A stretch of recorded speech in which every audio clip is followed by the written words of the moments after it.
Hi, Director.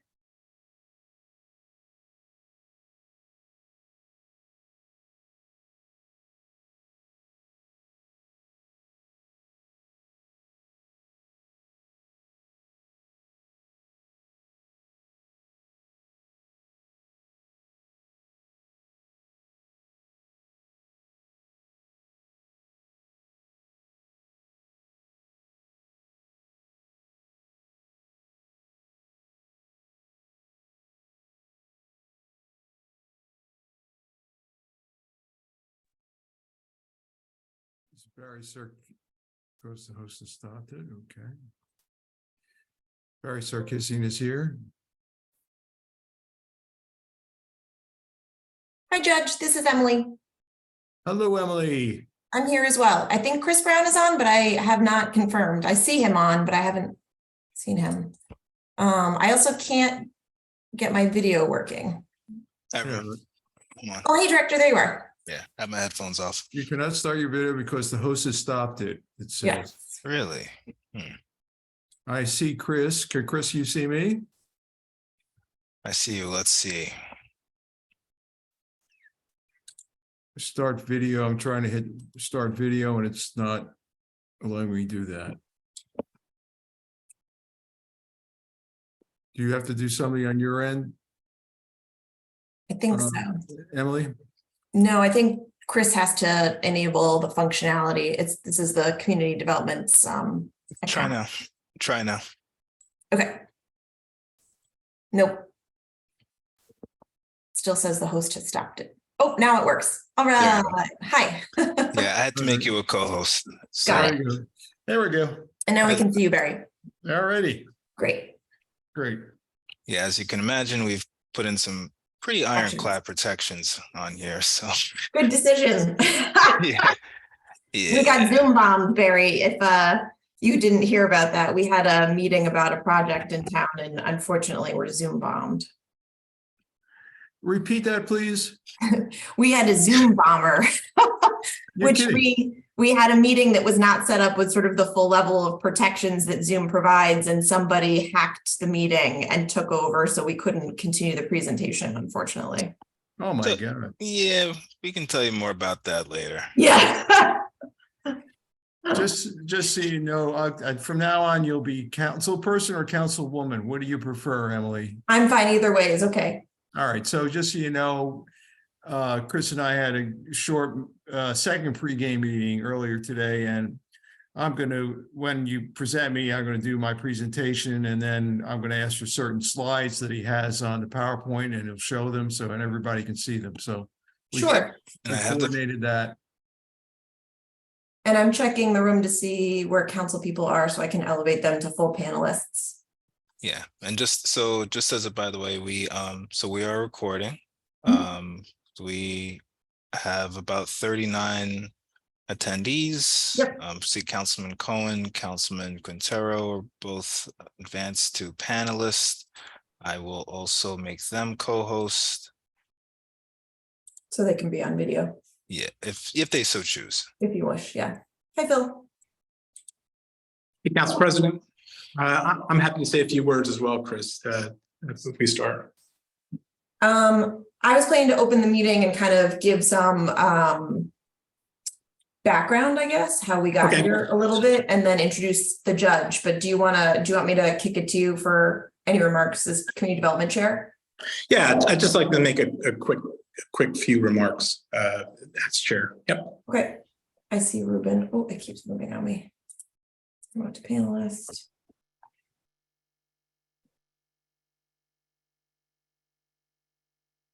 I'm gonna keep checking the room. So I have the presentation. I'm gonna Yeah, do you want to test when- and make sure that your PowerPoint slides pop up? as planned? yeah, that's actually what I was gonna suggest. So if you give me 1 second, I'm Yep. going to. How's that? Everyone can see? Yes. All right, no funky issues. Nope, looks good. All right, great. It's 6 o'clock now, but I'm gonna give it another minute or two. just to let other people join. I'm checking for more council people, but I don't see anybody yet. And then are the participants already hearing us on the panel, or have they not been let in yet? Yes, they're all hearing us. Oh, they're there. Okay. Yeah, this Just is all making live. sure. We didn't have to click on a button or anything to make. Actually, I'm gonna try this one more time. Just bear with me for one more test before we get started.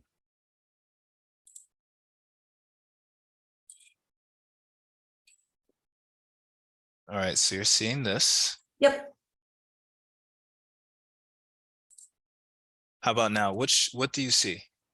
I see your point of view because I can see the next slide and the current slide Got it. and your Okay. notes. So I think you need Alright. the other view that shows the Yeah. larger slide, Yeah. Okay. if that makes sense. It does. Oh, I see Tiffany. Panelist.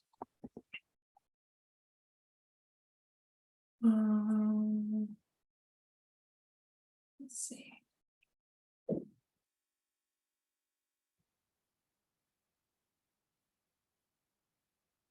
And Tiffany Rubin, you should be able to come on video if you wish. You should have full functionality. Don't.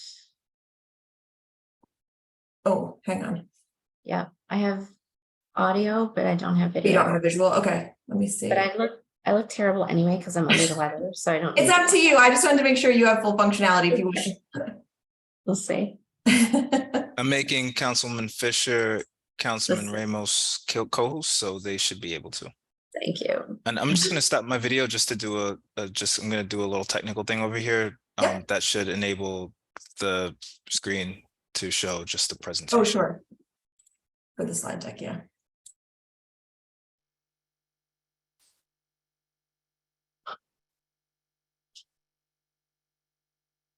Oh, I see Jim. Oops. To be honest.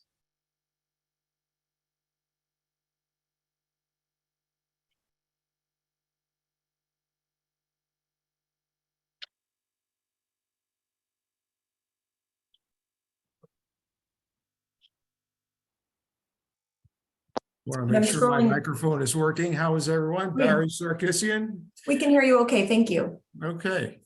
Hello. Hey, Hi. Emily, Yep, I hear you, Jim. I'm being told the host is blocking my camera, which. Oh, is yep. okay.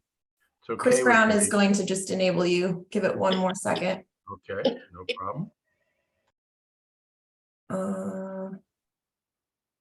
And if any council members, if you hear from any of our colleagues who are trying to join, just let me know. There's Jen promoting everybody I see to panelist, but in case I miss anyone, just let me know. I think that's everyone I see in the participant list. Boy.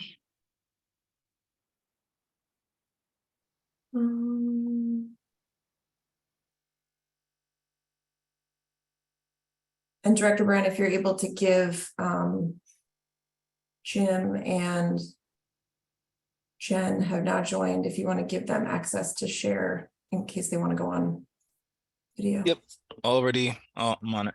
Awesome, thank you. Chris, do you know if Vanessa is going to be part of the panel or? She would if she were, yes, if we. I don't see her. Yeah, I mean, it's 6:05, so Okay. it's up when you guys are ready. Feel free to get started. I think we're all set. Okay, great. So we're not waiting for anybody else then, as far as we know. Okay. Okay, I'm going to get started then. Good evening. It's 6:05, so we're going to get started here. So the purpose of tonight's meeting, and just to, I guess, pause to introduce myself. My name is Emily Jabbour. I am a council person at large for the city, and I am currently council president for the city of Hoboken. The purpose of tonight's meeting is to continue the conversation that we've been having as a community about proposed amendments to rent control. This was up for first reading at the last council meeting, and a majority of the council supported moving it forward. There was expressed some interest in making sure we could review the provisions, and in light of, unfortunately, a fair amount of, I think, what I would call misinformation, we have had some conflicting reports about what is included in the amendments this evening. So the purpose of tonight is to work with our guest for the evening, Barry Sarkeesian, to walk through very specifically all of the provisions that are included in the proposed amendments, which will be up for second reading on the next council meeting agenda, which is February 1st. I want to pause quickly and introduce my colleague, Councilman Cohen, who's chair of the Community Development Subcommittee. Thank you, Council President. I would first like to say I want to thank the members of the Community Development Committee who worked on this. That includes Councilman Russo, Councilman DeFusco, Councilman Doyle, and we also worked with the Council President on this effort. I also want to thank Director Brown for his leadership on these issues. I think it's accurate to say that there has been misinformation with respect to this. There's been a lot of concerns that have been raised about this. Hopefully tonight we're going to put some facts out there about this that will make people understand what it is that we're going to be voting on. What passed on first reading for City Council merely was the introduction of this ordinance. It does not become law until next Wednesday night if it passes City Council muster. But there was expression at the council meeting that there was thought that it would be a good idea to have a public meeting so that people could have their questions answered and addressed. And Judge Sarkeesian, Barry Sarkeesian, is a lawyer who drafted a lot of these issues, and he's an expert in the area. And I'm happy that he's here to do that tonight. I also want to add that yesterday there was a community meeting in Church Towers where there was discussions about this with residents there. And earlier this afternoon, there was a meeting, it may still be going on, over at Marine View, so that the residents of Marine View and Church Towers could hear directly from leaders of the city's administration with respect to these issues, and they have. So I want to thank the members of administration, Councilman Russo, I believe Councilman DeFusco, and others, the mayor, for helping to lead those other sessions to help get out the information about what's going on with respect to this. So with that, I think I'm going to turn it over to Director Brown. Sorry, Nope. to Barry. Back to me. Back to Council President. Thank you, Council President. Thank you so much. So yes, I think it's important that we make sure that everyone is on the same page, include in terms of the content that's included in these amendments. Just to also kind of give some explanation in terms of the history, when a set of amendments were proposed in May of 2022, I would categorize where we are now as having been in response to much of the community feedback that began as part of that set of amendments that were proposed. There were multiple stakeholder meetings. There was a community meeting held at that time. So this is, in my mind, part of a continuing conversation. And I think much of what's reflected here shows the conversations that were had as a community starting back in May. To be specific about some of the misinformation, I think, unfortunately, some have been characterized, I think, in a bad faith way about how this is being handled. I want to be very clear to underscore that this is being handled in the same way that any ordinance change would be. There's a first reading. There was some conversation, just to be clear, given the significance of what's being proposed. Councilman Doyle walked through those provisions for us, which is not necessarily the case with ordinances on for first reading, and debate typically takes place at second ordinance reading, which will take place, as I mentioned, at the second reading next Wednesday, February 1st. For purposes of this meeting tonight, because this is really to walk through and have clarity about the provisions, this is not going to be an opportunity to opine on the amendments. This is purely an opportunity to clarify and make sure that there is common understanding of what's included. So tonight, in terms of housekeeping, members of the public will have an opportunity to ask questions. I ask that you ask a question when you do have the opportunity to speak. And as such, we will limit public questions to 3 minutes each, so that there's an ample amount of time to get through. Also, just in terms of looking at the number of participants, to be fair, that for anyone who has a question, you will have an opportunity. So with that, I am going to introduce Barry Sarkeesian. Judge Sarkeesian has a background in the field of municipal law and specifically a focus on rent control law. Since 1973, he is well known in the Hudson County community where he grew up. So I would like to introduce Judge Sarkeesian to now walk us through the All right. proposed amendments. Thank you very much, Council President Jabor. And first, I want to thank the council and the mayor for this opportunity to try to assist the council to consider these amendments, which again, were the result, as I understand from Councilwoman Jabor's comments, really a process which began in May of 2022, a lot longer before I became involved in speaking to the Department of Administration, the mayor's office, to Chris Brown's office, Director of Community Development, all the members of the subcommittee, including the council persons who are with us here today, in taking distilled communications with respect to where we are and where we want to move forward in terms of considering these amendments, which sort of update where we were in an ordinance, many provisions of which have been in existence since the adoption of rent control in the city of Hoboken back in over 50 years ago in 1973. So to keep in mind, and I appreciate this opportunity again, sometimes I have my friends on the council and councilperson Jabor from me as judge. Again, I'm a retired judge. I'm no longer an active Superior Court judge where I served in Hudson County, but I am and continue to be a Hudson County resident. Grew up in, sorry, not Hoboken, West New York, North Hudson. Went to Memorial High School and graduated from Memorial in 1965. I'm an older guy. And then went to St. Peter's College. It was a college at that time in Jersey City, and graduated from New York Law School in 1972. So I've been around. I've now practiced law 50 years. We're permitted to practice law after we have had a tenure, which I did for 13 years, Superior Court judge. But again, I'm a mere attorney now at this point with some expertise in this field, serving as municipal attorney, attorney for rent control boards in the Hudson County area, and also having experience as an attorney, as a judge in rent control board litigation. So I'll ask my good friend Chris Brown to assist me, and what we're going to do is go through the facts again, so we have the correct information about and a clarification of what the amendments are that are going to be the subject of final hearing before the council next Wednesday. These are the sections of the ordinances which are the subject of the changes, if you will. Not the entire ordinance is changing. Rent control will continue and in Hoboken, it's not being abolished as a result of these amendments, but there is an updating, if you will, of the ordinance, which was the subject of these discussions and which I'm specifically going to go forward or go over as we go through these sections specifically. So I guess we'll go to the first slide, which I guess is slide number 3. And there we have it. Thank you, Chris.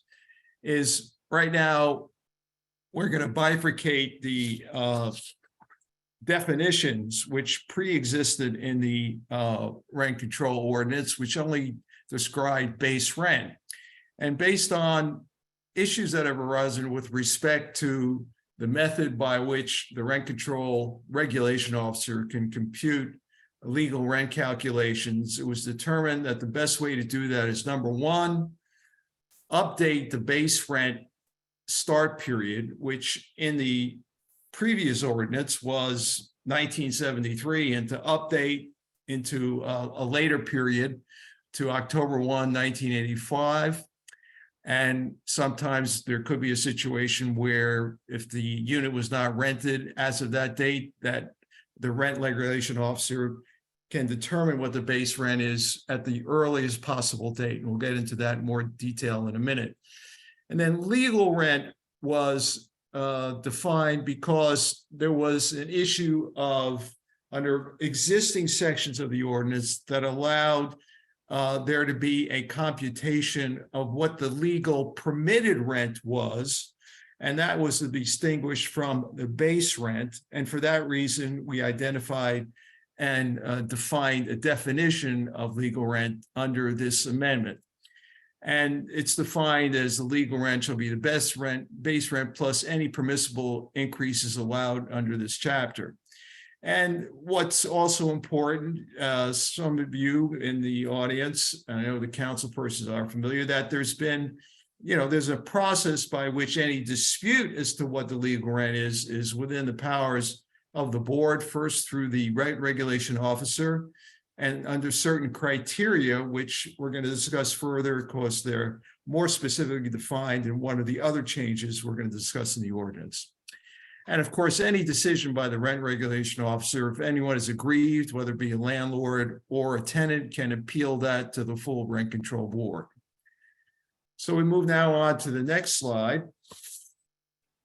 And this identified, which I saw was not in your current ordinance, but is something which is not a breaking new law. It's been an existing law, which has been on the books. When I say on the books from the New Jersey legislative body, a law which provides for exemption from rent control for buildings which are new construction. And by new construction, I mean construction from the ground up.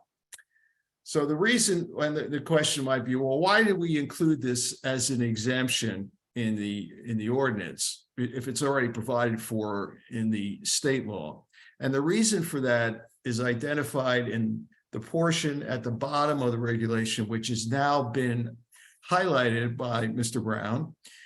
And that the problem, in so many words, is that the state law did not provide any mechanism within the state law of itself as to whether and under what circumstances one can determine with finality that a building is or is not subject to rent control. There's no administrative body identified in the statute which can rule and say, well, this exemption no longer applies and it's now subject to rent control. And as I don't want to go through and read this statute to you, essentially everything that's in white is not highlighted. It says what the statute says, but ultimately it's if a building was built 30 years approximately ago from the ground up, and if they applied properly for an exemption, they would not be subject to rent control. However, after this period of 30 years, it could be less under certain circumstances.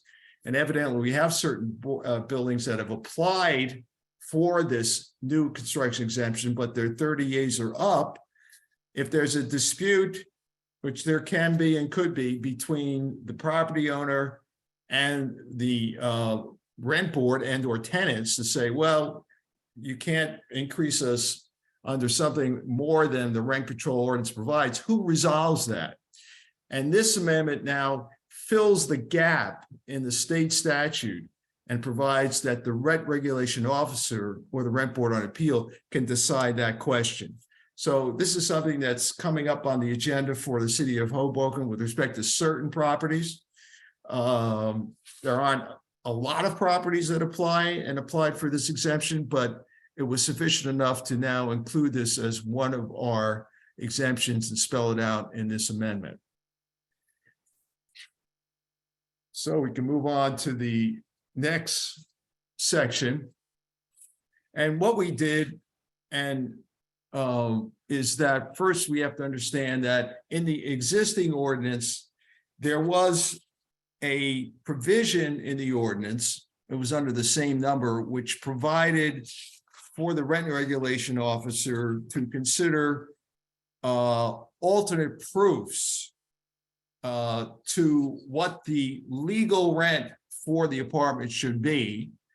And that alternate proof was to consider, not necessarily in a mandatory fashion, other proofs as to whether in a legal rent calculation there were accrued cost of living increases or vacancy decontrols based on the vacancy of apartments over a period of time that were not filed or not considered, but is now the subject of an application by the landlord to consider them under this existing provision, not the new one. The new one I'll talk about a little bit more in a second or two, but it provided for that mechanism.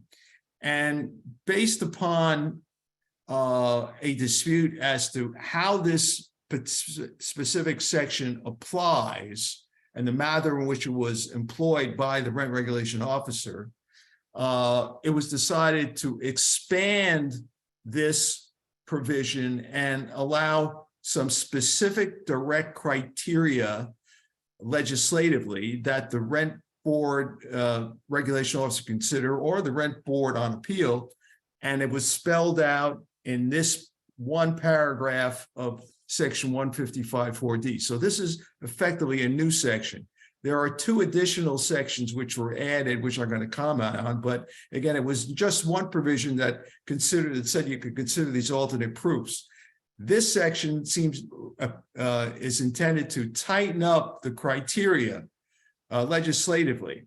That was not there before, that the rent board regulation officer can consider in making these calculations. And it spells it out. Consider prior rent registration statements, prior legal rent calculations, proper CPI increases. And again, with a start point as it's now defined under the ordinance of October 1, 1985. And if there's a prior legal rent calculation after October 85, the regulation officer can consider that. That's all new, which provides more specific criteria. So there's less vagueness about how these decisions and how these determinations can be made. So that's a new section.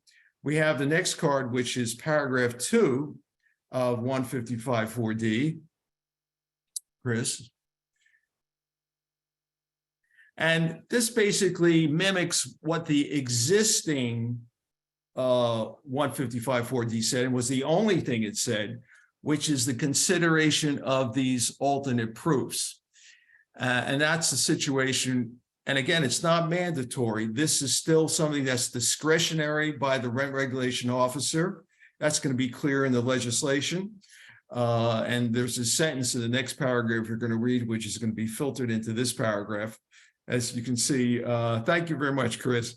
It said, the rent regulating officer or the rent living board shall have absolute discretion to determine the reliability of such alternate proofs. You have to, I'm sorry, but it'll be done in the final amendment. That sentence will go back to and be added to paragraph 2, which you can go back to, Chris.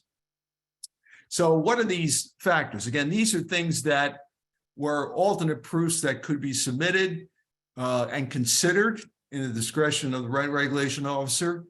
And it spells it out again. And again, what's key here is that there has to be credible, you'll see right at halfway down the word credible alternate proofs for consideration if it hasn't been filed for it. For example, there hasn't been a filing for a CPI increase, or there hasn't been filing for a vacancy decontrol provision. The rent regulating officer considered if they have credible proof that such a vacancy took place, or that there was an imposed CPI increase on a specific year, or they had the option to do it. And it has to be considered under that and any other proof the rent regulation officer can consider. So again, we're trying to tighten up the existing law which exists with this provision, but it essentially mimics the provision that was already part of the ordinance. We can move on now to 3, which is a part of this new 155-4D. And the purpose of this section is we wanted to ensure and make it crystal clear that if there's a situation where, for any reason, if a legal rent calculation, which considers these alternate proofs, results in an increase which is higher than the rent that's been actually charged to the tenant in place, no good. You go back to the rent that was charged to the tenant, The tenant who's in place can't be faced with a hypothetical rent increase based on this calculation. And that makes it clear. And it also establishes a new base. Once again, there's a legal rent calculation with the tenant in place and what the rent is that's been charged. That would be the starting point. So that tightens up that provision and ultimately protects the existing tenant who walked into the apartment with an understanding of what the rent is and now is not going to be facing some sort of outrageous increase if that's what the so-called alternate proofs allow for. The rent, assuming it's legal, is a rent that the existing tenant will continue to pay, subject only to what is the normal annual CPI increases provided for under the ordinance. So that explains that provision under new 155-4D. So this was a decision made to reduce what is called the CPI increase. And just as clear, the existing ordinance provided that the landlord has the right to pass on annually a CPI increase or 7.5% or 7.5%, whichever is greater. And this ordinance amends that to save, I said whichever is greater, excuse me, whichever is less. And this ordinance changes that to the ceiling being 5% instead of 7.5%. It lowers the ceiling. So the increase will be either the CPI increase or the 5% increase, whichever is less. So that's the purpose of this section. A simple one, just changes the number, but it's a significant one, I would assume, as far as the tenants are concerned. Next. This is a new section which provides for regulations. This is in the future. It doesn't deal with prior regulations, but normally rent control boards or any administrative agencies have the right to adopt regulations which interprets the existing law, the ordinance, which has been passed by your legislative body, which in this case is the council. So there have been some situations, I understand through discussions, that there have been questions about whether particular regulations have gone beyond that authority. Some of the ordinance amendments are addressing some of those issues, but in order to ensure the legality of the regulations and that they don't go beyond the scope of what their authority is under the ordinance, we're having a mechanism by which any future regulations have to be subject to the submission before their adoption by the board to the Department of Administration, which, by the way, under the ordinance has the management and supervisory authority for the Rent Control Board to submit it for review by the Department of Administration and specifically by the Corporation Council to make sure that they are legal, they're within the purview of what regulations can be under the law. And if approved, then they will be subject to formal approval by the board and become one of their regulations. Can move on. The next one is rather perfunctory. I mean, these are fees that are being charged for applications filed by property owners. They haven't changed for several years. These are routine increases. When I say routine, they are reasonable increases in the filing fees that are required. There's probably going to be a deletion of one of them, which you don't see there. Well, you see now completely vacant and deteriorated buildings. That really shouldn't exist because there's no provision in the ordinance currently. I think it was the subject of a deletion from the ordinance, which took place several years ago. Since there's no such category for an exemption for completely vacant and deteriorated buildings, that's going to be deleted. But all the others are just reasonable increases just to get up to speed, since there haven't been any changes for the last several years. Okay. We have here a provision which changes some of the language and seeks to put some teeth into the requirement for property owners to file annually their rent registration statements each year. I understand, again, just so you know, I've had several meetings with the Department of Community Development and the Director of Housing, Ms. Falco, under which the Rent Control Board stands, and the Rent Regulation Officer is in that department. We have a new one now, Diane Eves, that the compliance of property owners that are subject to this ordinance has been rather poor. Somewhere in the vicinity of only 40% of the responsible landowners have filed rent control and rent registration statements. So since the issue of rent control and legal rent for particular units is keyed in very much to what these rent registration statements say, we wanted to impose some additional penalties if they're not filed. And that includes the ability to pay double the annual registration fee that was on the prior fee amendment to the ordinance, and may result in the denial of the impositions of a CPA increase or vacancy decontrol increase if they have not been filed. So we wanted to, in addition to the penalties that can be provided for a violation of the ordinance, we wanted to have some additional teeth to encourage property owners to get their rent registration statements in and filed, so we can have a good history of the rental history of the buildings in Hoboken that are subject to rent control. Move on. Okay, this is a rather very unique and limited provision in the ordinance. I mean, you just can't, when you just see it on the slide here, it just says false statements, but I have to just tell you that this section, which you see to the left, section 155.36, deals, it's under a special code provision of the ordinance. I mean, every ordinance is given, excuse me, is designated in the code, which is, in this case, code number section 155.36.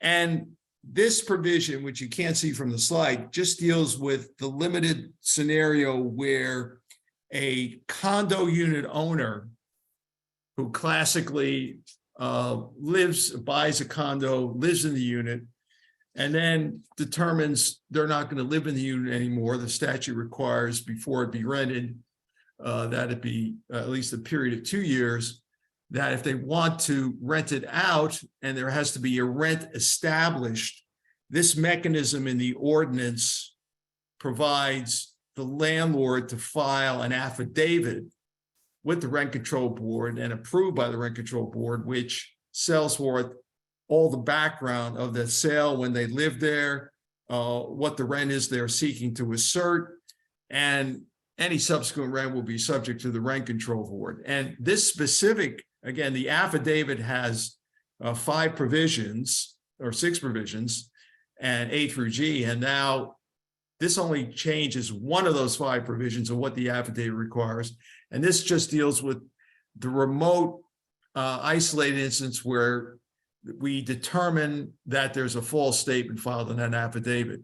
And this provides a mechanism which can be a rollback of what that rent is based upon that falsification, in addition to any fine that may be imposed. So I don't want you to see false statements and say, well, does that apply to all circumstances with all rent control buildings? No, this section deals only with condo owners who determine they want to rent their unit to a tenant, they want to leave the condo that they had previously occupied. So that's the limited focus of that particular amendment. And I think, if I'm not mistaken, Chris, that's the end of the slides, which spells out all the changes that are being proposed to the current rent control ordinance of the city of Hoboken. Is that correct, Chris? That is correct. That is the slide deck. All right. So with that, Council President Jabour, I turn the meeting over back to you. Thank you so much, Judge. So I think we're going to start with council members. If you have questions, if you could just raise your hand and I will go kind of based on the order of hands. I see Councilman Fisher. Go ahead. Thank you, Judge Sarkeesian, for that overview. I think it was something that, we've wanted just for the last, since the council meeting and since this was introduced. I have I just have a general question. And it's something that actually I have two things. One is I have a general question that someone brought up at the last meeting that I don't think changes in this, but I feel like I want to ask the question so you can say it out loud that it hasn't changed it. And that is, we're protecting tenants that are in place and not like if the legal rent is $4,000 and for whatever reason a landlord has not passed through that legal rent and the tenant is paying $2,000, that landlord can't do anything to increase that $2,000 rent other than the annual CPI increases and surcharge opportunities, et cetera, right? They can't just suddenly apply the $4,000 legal rent calculation. That is absolutely correct. Right. And this ordinance amendment solidifies that.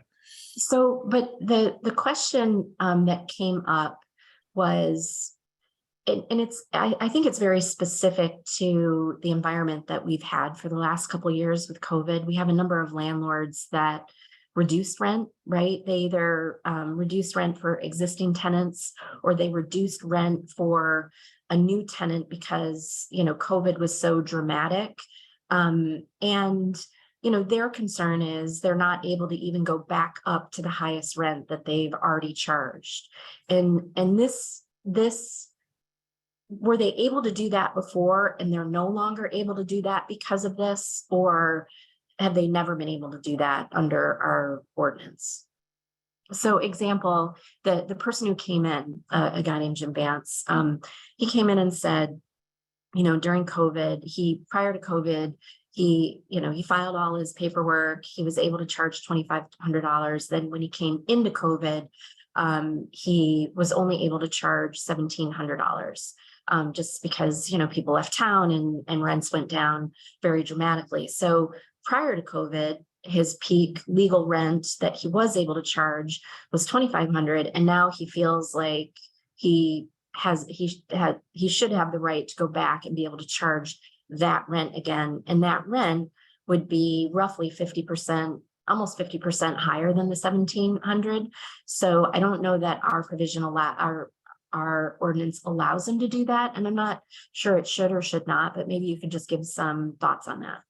All right, it's a hypothetical scenario. Well, it's real right now though, right? No, I'm saying hypothetical in the context of that application has not been formally been made. That landlord has not made an application for a determination of legal rent. Well, what I'm saying is, yeah, that's fine. But let me try to answer it hypothetically, as long as we understand it is a hypothetical scenario, and I can't speak for the regular notice officer or the rent board attorney when it's presented to them. But hypothetically, first of all, I would say that if we're talking about a scenario, like I have to back up on this, and I want to answer your question directly, but I have to back up just a little bit. Is that we all know that during COVID, there was significant restrictions on the ability of landlords to impose rent increases that could lead to evictions, okay? But there was no provision that said you can't assert it, but wait until the COVID is undeclared, which took place by government executive order August 31st of 2022.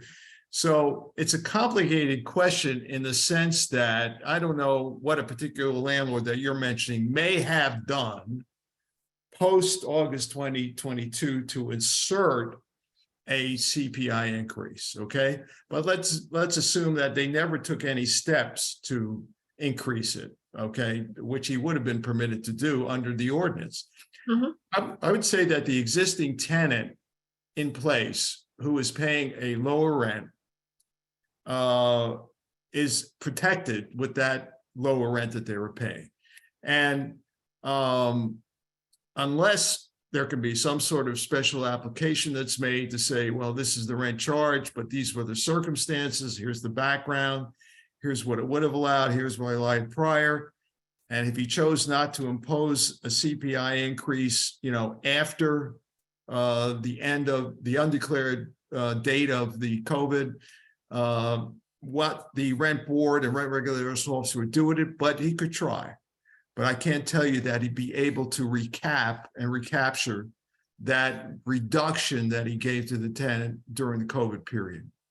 And let's pretend it's not COVID. There's just a reduction for whatever reason. The market, Hoboken market more often just consistently goes up, but there are some times when the market contracts. Does our ordinance work in a way that it always resets down to the lowest rent and it never goes back up to the higher rent as the basis for the vacancy decontrol calculation? Well, again, there is nothing in the ordinance which bars the imposition of a vacancy decontrol increase. The question is, if there are going to be, presumably, if the tenant has the ability to charge a rent which reflects the market, which presumably some landlords done, some have not, you don't have the ability to impose an increase which is higher than that, which goes beyond the four corners of the rent control ordinance. So can market conditions, you don't know what the market conditions are going to be. The standard of what the rent is and what the legal rent, they're still permitted under the ordinance the ability to ask for and submit alternate proofs to show that it should be higher than it is for future tenants. But that provision still exists. So yeah, I guess it's a very specific question. By imposing this language that clarifies specifically that an existing tenant cannot be charged a higher rent other than effectively CPI, let's just set surcharges on the side, effectively CPI, if a landlord reduces the rent for whatever reason for that tenant, maybe it's a temporary hardship, maybe it's something like COVID, maybe they lost their, temporary hardship, they lost their job. By giving them a lower rent, it's resetting kind of the maximum rent that a landlord can charge to that, not only to that existing tenant, but now when that existing tenant whose rent has been reset lower leaves, the way vacancy decontrol, my understanding the paragraph says, is the new tenant can be charged a higher rent, but it can't be greater than a 25% increase over what is now this reduced rent that was given to someone as a hardship. So, because it compares it to this most recent actual paid rent. And my question is more, in this provision, are we shifting economics from the landlord to the tenant versus what exists right now? And if the answer is no, that from a practical standpoint, we've always done it this way, then the answer is no. But if the answer is not no, that this provision is somehow shifting economics, I think property owners need to know that and tenants need to know that.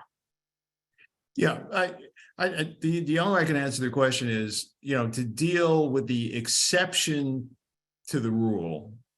And the exception to the rule is, which is the premise in your presentation of this example, is that for some reason, the landlord determined it was going to charge a lower rent to tenant A, say first tenant. Mhm. It's a family member. They lost their job. Yeah. They were previously paying $2,500 and it's now $1,500.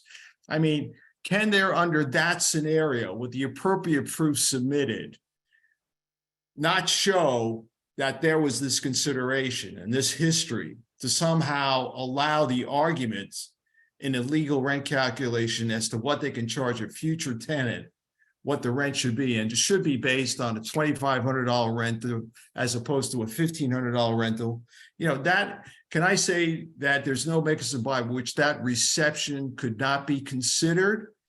I think it could be considered, the answer, but I think it's an exception to the rule. The exception to the rule being that this scenario where a landlord has, for a specific tenant, said, I'm going to charge you less.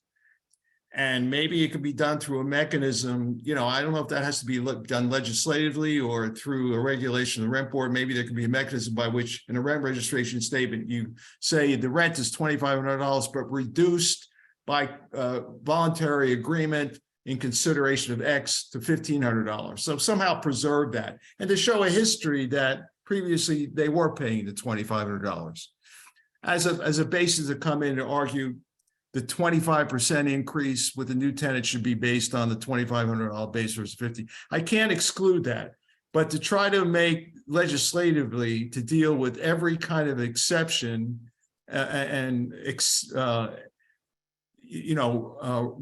call it a rare scenario, would be most difficult. But I think it can be accommodated. To And I answer your think also, and not to interrupt, but I think landlords also have access to the hardship. There's an opportunity to apply for a hardship as well, which is not related to what we're discussing tonight, but I think is relevant to your question, Councilwoman. Yeah, I know that and by the way, I appreciate this and the fact that we're even having a conversation about it. It's, my concern has always been, as it relates to our rent control laws, I want to make sure they stay in place. And I wanted, part of the concern, I think, in prior proposals was we were seeing a potential shift in economics, right? And the potential shift in economics towards tenants, which we all wish we probably potentially could give, just potentially angers the other side, right? So we're really trying to strike this balance that I think our rules improve without upsetting the apple cart and having like another referendum or something that would be terrible for our community. So I just wanted to make sure that we are thinking about anything that inadvertently in this section in particular, that the unintended consequence is potentially shifting economics from one side to the other, which I would say has been kind of at issue. So I appreciate this, and it may just be something that we have to address in the future. And one thing I just want to respond to is, from the very beginning, I don't think anyone's doubting that a typical how we go through a process for ordinance is, they're introduced on first reading and we have a public hearing. I think there's just a big difference between, adding a parking space on a street or changing rent control to the entire city. And, some of us wanted to have more of a public conversation, and we've wanted to have more of a public conversation since the spring, and there hasn't been any. So I'm appreciative that we're having this tonight. I know it wasn't planned to have a public meeting until some of us said we really need to have a public meeting and kind of said it publicly. And so I appreciate having this now. I think this was super helpful, and I'm grateful that we have it, but I think the process to date has not had enough public input and has not been very transparent. And that's just a general view of how you know, how much we incorporate public input to really important ordinances. And I feel strongly that we should have a lot more public input than we've had since the beginning. So I just want to provide that offsetting comment because I know some of the council members just have different opinions, and I want to make sure that, you know, the two ranges of opinions are out there. But Judge Sarkeesian, thank you for answering my questions. You're welcome. Councilwoman Giatino, I think you were next. Thank you. I just actually have a follow-up question to Councilwoman Fisher. When I'm reading the vacancy decontrol language, what my question is, if Councilman Russo is living in an apartment, he's paying $1,000 a month.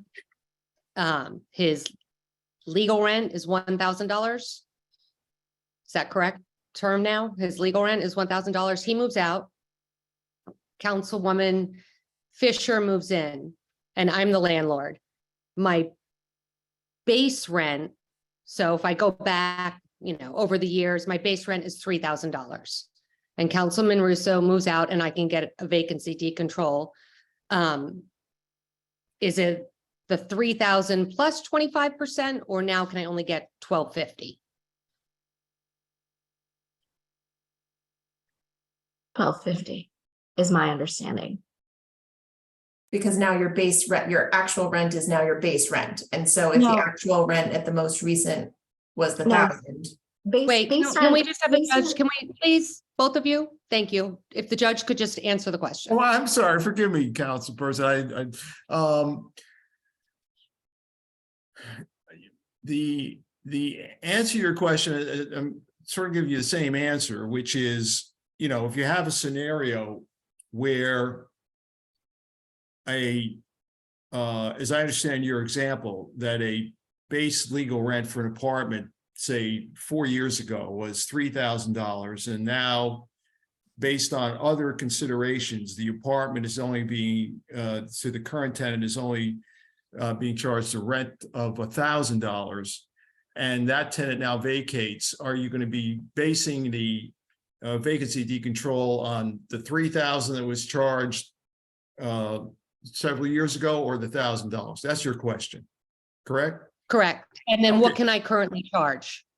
Yeah, the answer is that right now, the actual rent charge is going to be the base upon which you can base the vacancy decontrol. But as I said, if there are extenuating circumstances, and quite frankly, I think there would probably be extenuating circumstances which would justify a landlord determining, instead of charging $3,000 a month for an apartment, is now charging $1,000.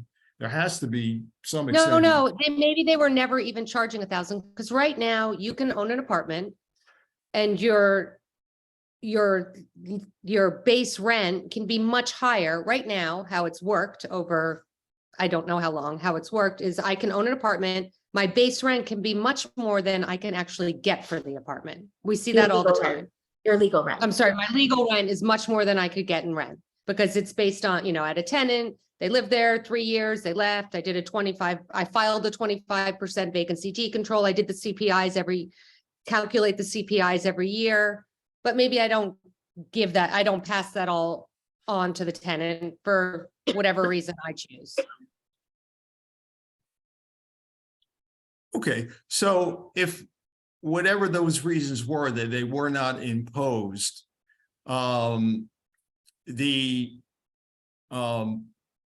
you know, and presumably they're not extending their circumstances, they just chose not to do so. And there were factors other than, there had to be some sort of personal factors which led to them making that decision, not charging what the market Yeah, the permitted. market wouldn't bear it. Okay, so then truly to continue the concept of rent control, the rent control is trying to control what the rents were from the market conditions such as they were, not only as they affect the landlord, but as they affect the tenant as well. So to answer your question, without any extenuating circumstances, the rent would be based on the rent that was actually charged, the increase of 25%. But can I ask a question just on this? If you read the actual language, it says in section 155-31, dwelling decontrolled and exempted, it says, however, and the third line down, that said rental, so this new rental, you have a tenant has vacated, you have a new tenant. So That there's no said more, rental- so from paying, Wait, that said rental shall be, the new rental shall be limited to an increase of 25% over the last rental paid by the tenant who voluntarily vacated the rental unit. Okay, well, again, that's gonna remain. Right, but just, I think there's a lack of clarity on this, but I think we're curious as to what your view is on that, because I read it as black and white. In Jen's example, she said the legal rent might be 3,000. The calculation, when you add everything in, but the tenant's only paying 1,000, that tenant leaves, that tenant voluntarily leaves. So the next tenant, according to that provision, the rent for that next tenant can only be 25% higher than the 1,000, because that was the actual rent paid by that tenant that voluntarily left. Yeah. When would it ever be, unless there was a hardship or some sort of odd extenuating circumstances, 25% on 3,000? It's not what it says. What I'm saying is, I'm going to say that based upon that provision that you just read, which is not subject to change, Right. and the current changes that are being presented for 155-4D, it's the rent charged upon which the vacancy decontrol rent would be assessed. Could I ask a follow-up I'm sorry, question? can I just really, Yeah. I just want, just for clarity. Mike's paying $1,000. He leaves. Voluntarily. Voluntarily, $1,000 is now my base, is the landlord's base rent. Correct. And that's the legal, Right, regardless of what anyone paid in the past. correct. Subject to special extenuating circumstances that could lead to possibly a special application to the board. So a follow-up question to that, if I may. Yes, Council. So two things. One, I think this goes to the question of, and what the concern here is, how the law has been interpreted over the last 10 plus years, right? I think Okay. that's where that's where I think this conversation is going. And please correct me if I'm wrong here, council members. And Jen, I would love to live in one of your buildings if you're charging me $1,000 a month. But the reality is that, Bunch of buildings. you know, if Let me get you I back. have, if I have a situation like that, and I'm the landlord in this scenario, but I have a rent calculation from the former rent regulation officer who says my legal rent is that $3,000. Is that an alternative proof? Can I use that as an alternative proof to say, well, yeah, I'm only charging $1,000 now, but I have legal documentation that says that rent is $3,000, and I'm going to go before either the rent calculation officer or the board itself and say, look, I have alternative proofs, and I should be starting at that $3,000 in this example, that $3,000 mark rather than that $1,000 mark, right? So I think that's really the concern. And I know, Judge, you said that you think this is the exception to the rule, but I think there's more exceptions than we may actually anticipate, especially during the COVID times, right? So I think that's the question. If we could utilize that as the alternative proof in that situation, I think it answers a lot of the questions. If we can't utilize that as an alternative proof, I think that poses more questions than answers, if that makes sense. You know, if I could just add just into what you're saying, that I think maybe what might be helpful, and quite frankly was, I think the intention of one of the changes is the difference between a base rent, an actual rent, and a legal rent. Because my understanding is the base rent is your never changes for a unit. It's, you know, it's either October 1st, 1985, or when under new construction after 30 years or whatever the starting rent is. That is that the concept of a base rent is that initial starting rent. So everything after that is either actual or legal. And so in the example that Jen gave, the $1,000 wouldn't be a new base rent. It would just be the new actual rent that all of the increases could be charged against, but your $3,000 legal rent your legal rent calculation will continue. So 3 years later, when you can do another vacancy decontrol, now your legal rent may be $4,000. Your actual rent may be $1,400, and you can do another decontrol and another 25% on, at that point. That's my understanding about the difference between a base rent, an actual rent, and a legal rent. Okay, well, I think we haven't defined actual rent paid because that's kind of self-evident, but just to come to Councilman Russo's comments, it's an interesting question as to, since the amendment to we're actually talking about 154D.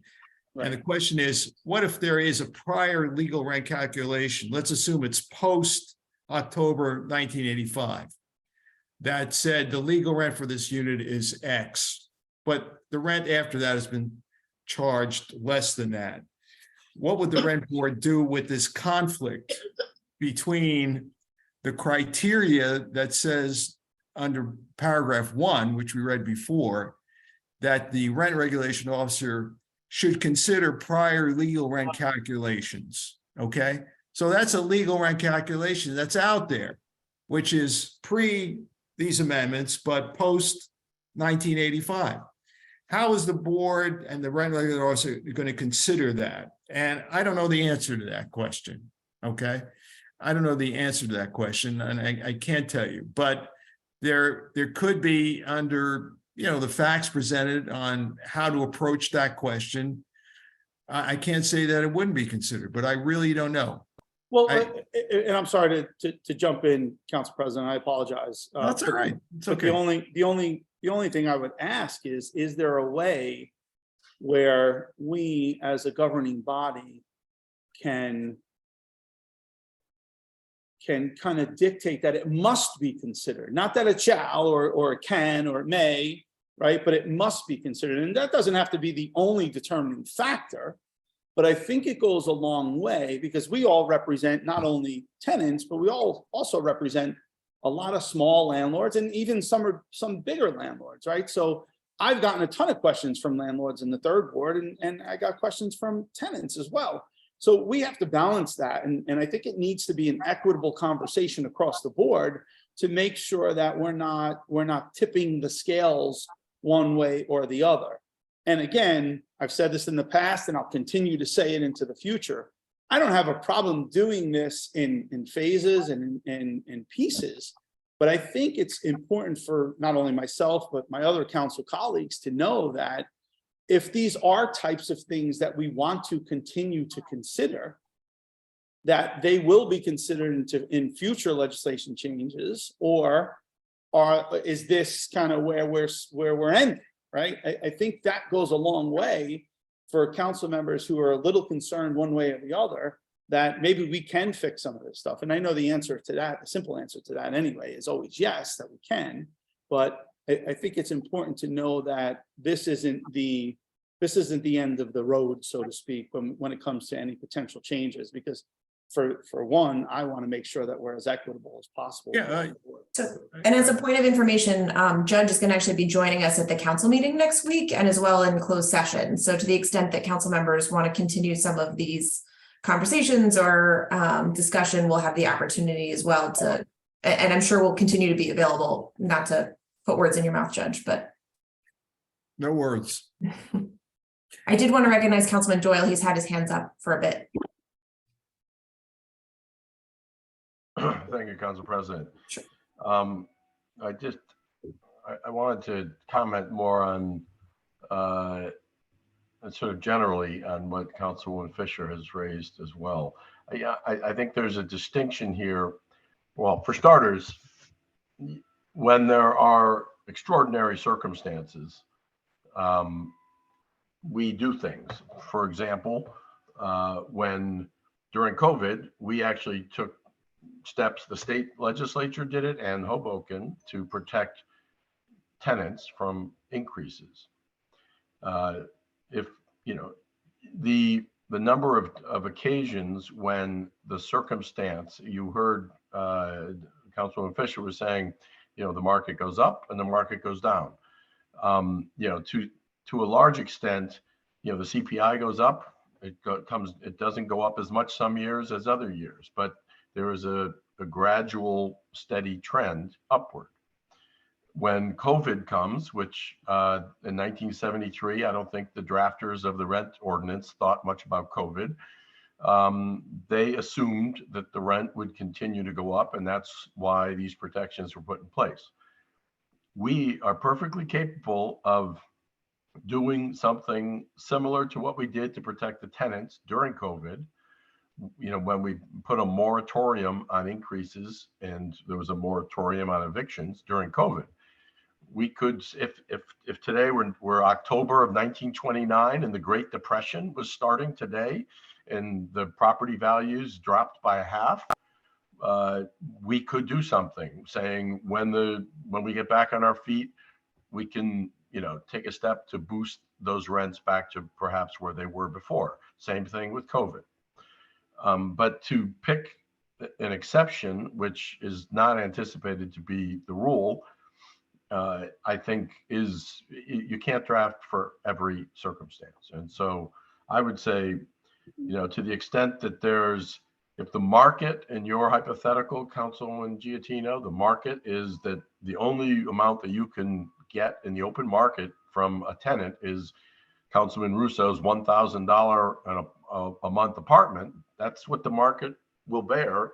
Then what's the purpose of the rent control ordinance if we've generated a $4,800 base rent on a unit that under no circumstances will rent for $4,800? It just essentially creates a vacancy decontrol that's unlimited, and it's not even tied to 3 years. It's whenever there's a vacancy, you can go up as much as you can possibly go up.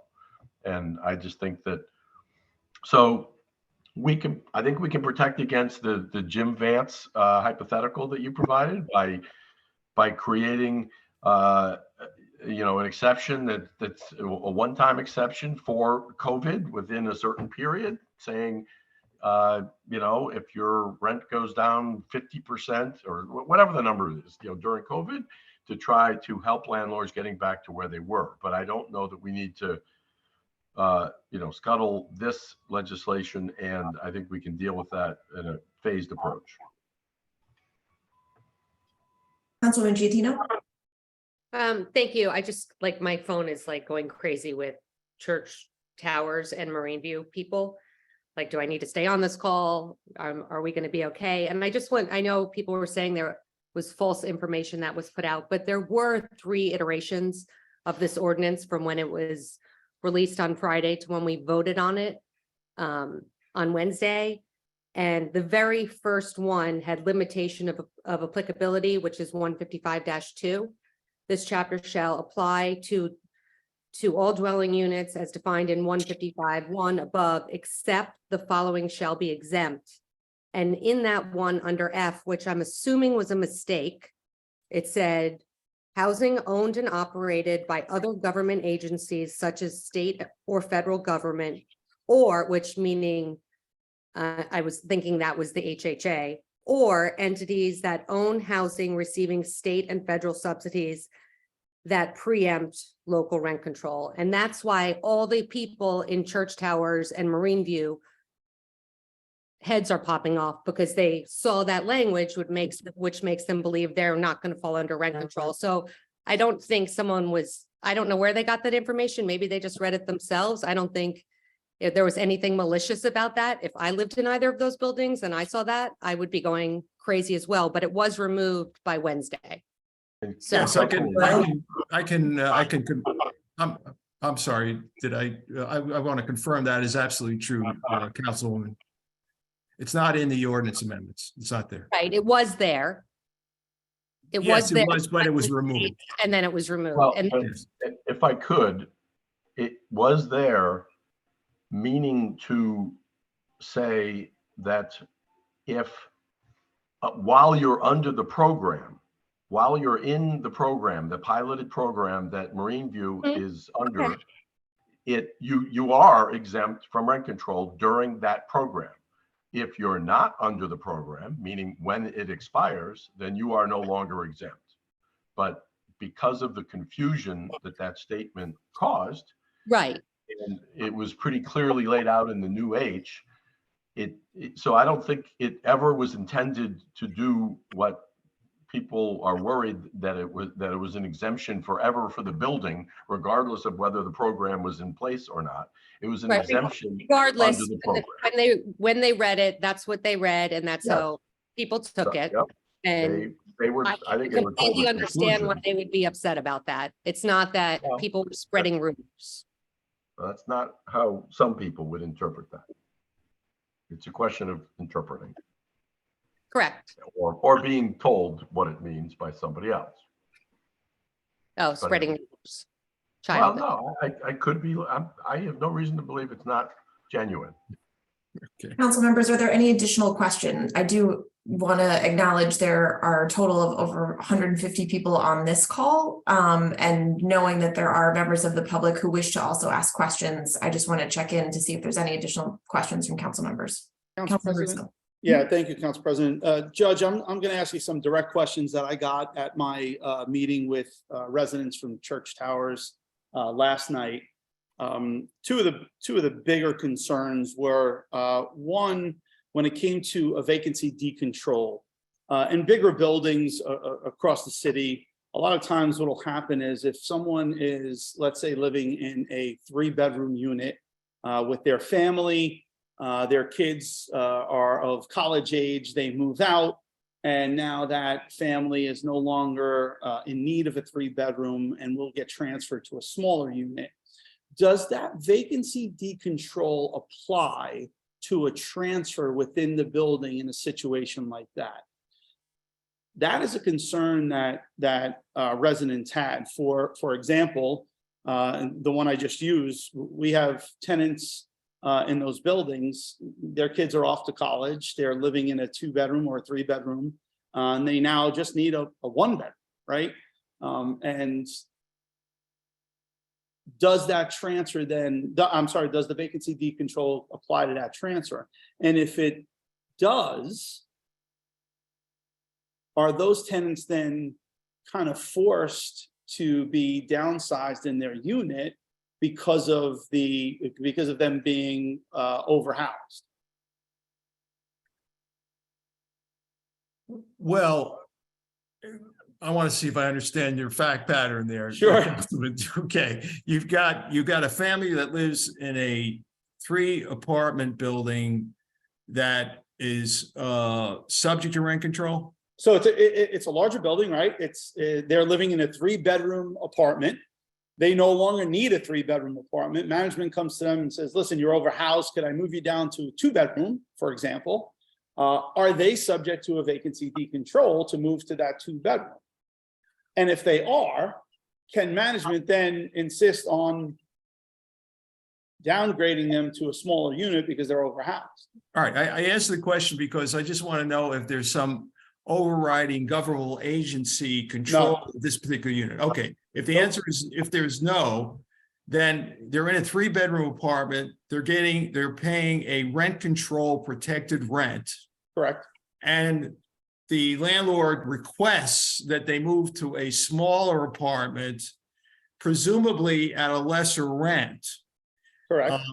But I can see under no circumstances under which the tenant would not be in the driver's seat in that question to say, if you want me to move to a smaller apartment, here's the rent I want to pay. Forget about the vacancy decontrol. I mean, okay. I listen again. I just want to. That's what my position would be. But I want to make sure we get it all on the record because it was a very direct question. It was a very large concern. There's no Just also reason. for clarity, there is no addressing vacancy decontrol in the proposed amendments. Just this is sort of to be fair, outside the scope of the proposed amendments, and I'd really love to just focus on what's in the amendments, so Sure. there's no confusion if possible. I just one sentence. Legally, they have no right to force you to move. They cannot force you to move unless you want to. Correct. Absolutely. Understood. Just wanted to put it on the record, everyone. And then the other question I had was about the surcharges. So in a building like Church Towers, again, specific to that building, as was asked of me, water and sewage surcharges, things like that, where it's already incorporated into the current rent. What would be the mechanism, right, for the building to then pass through any of those surcharges? If there's a portion of your base rent in that building that goes to your water and sewage or you know, your heat and hot water, right? That is currently in the rent. Is there a mechanism for that building now to start using that as a pass-through and increase rents? My contention is no, because it's already part of the rent, but I'd like to hear your answer to that, to answer these questions that I got specifically from tenants. All right, well, again, it's a hypothetical which has nothing to do with these amendments, and that's why it's hard. So in order to answer, I think the answer is probably not, but it requires me to take a look at the surcharge sections now. And I'd rather not spend the time to do that, Councilman, but you are free to. If you get me a memo on it, that'd be great. I have no problem with that. Thank you. I have no problem with appreciate that. Okay. Council members, any additional questions? Okay, no, I think we answered a lot of the questions really from the landlord side, about, you know, hardship and about using alternative proofs. I think if some of those questions are really codified in the final ordinance, I really think there's a lot of things, or even into a future ordinance, as I said earlier. I don't have a problem doing this at multiple phases, but I think those are some of the concerns that we've had, and I think those need to be considered as well. So that was it for me. Council members, any additional questions? Seeing none, okay. We're going to move to questions from participants. I would just remind folks from a housekeeping standpoint, we're going to try and limit this. Please limit to actual questions, not comments. There will be an opportunity to comment on the amendments that are proposed at the next council meeting on Wednesday. And given the volume of folks with hands, we want to just limit those questions to 3 minutes maximum. So the first hand that was up was Eileen Lynch. I'm going to move you to unmute. Eileen, can you unmute?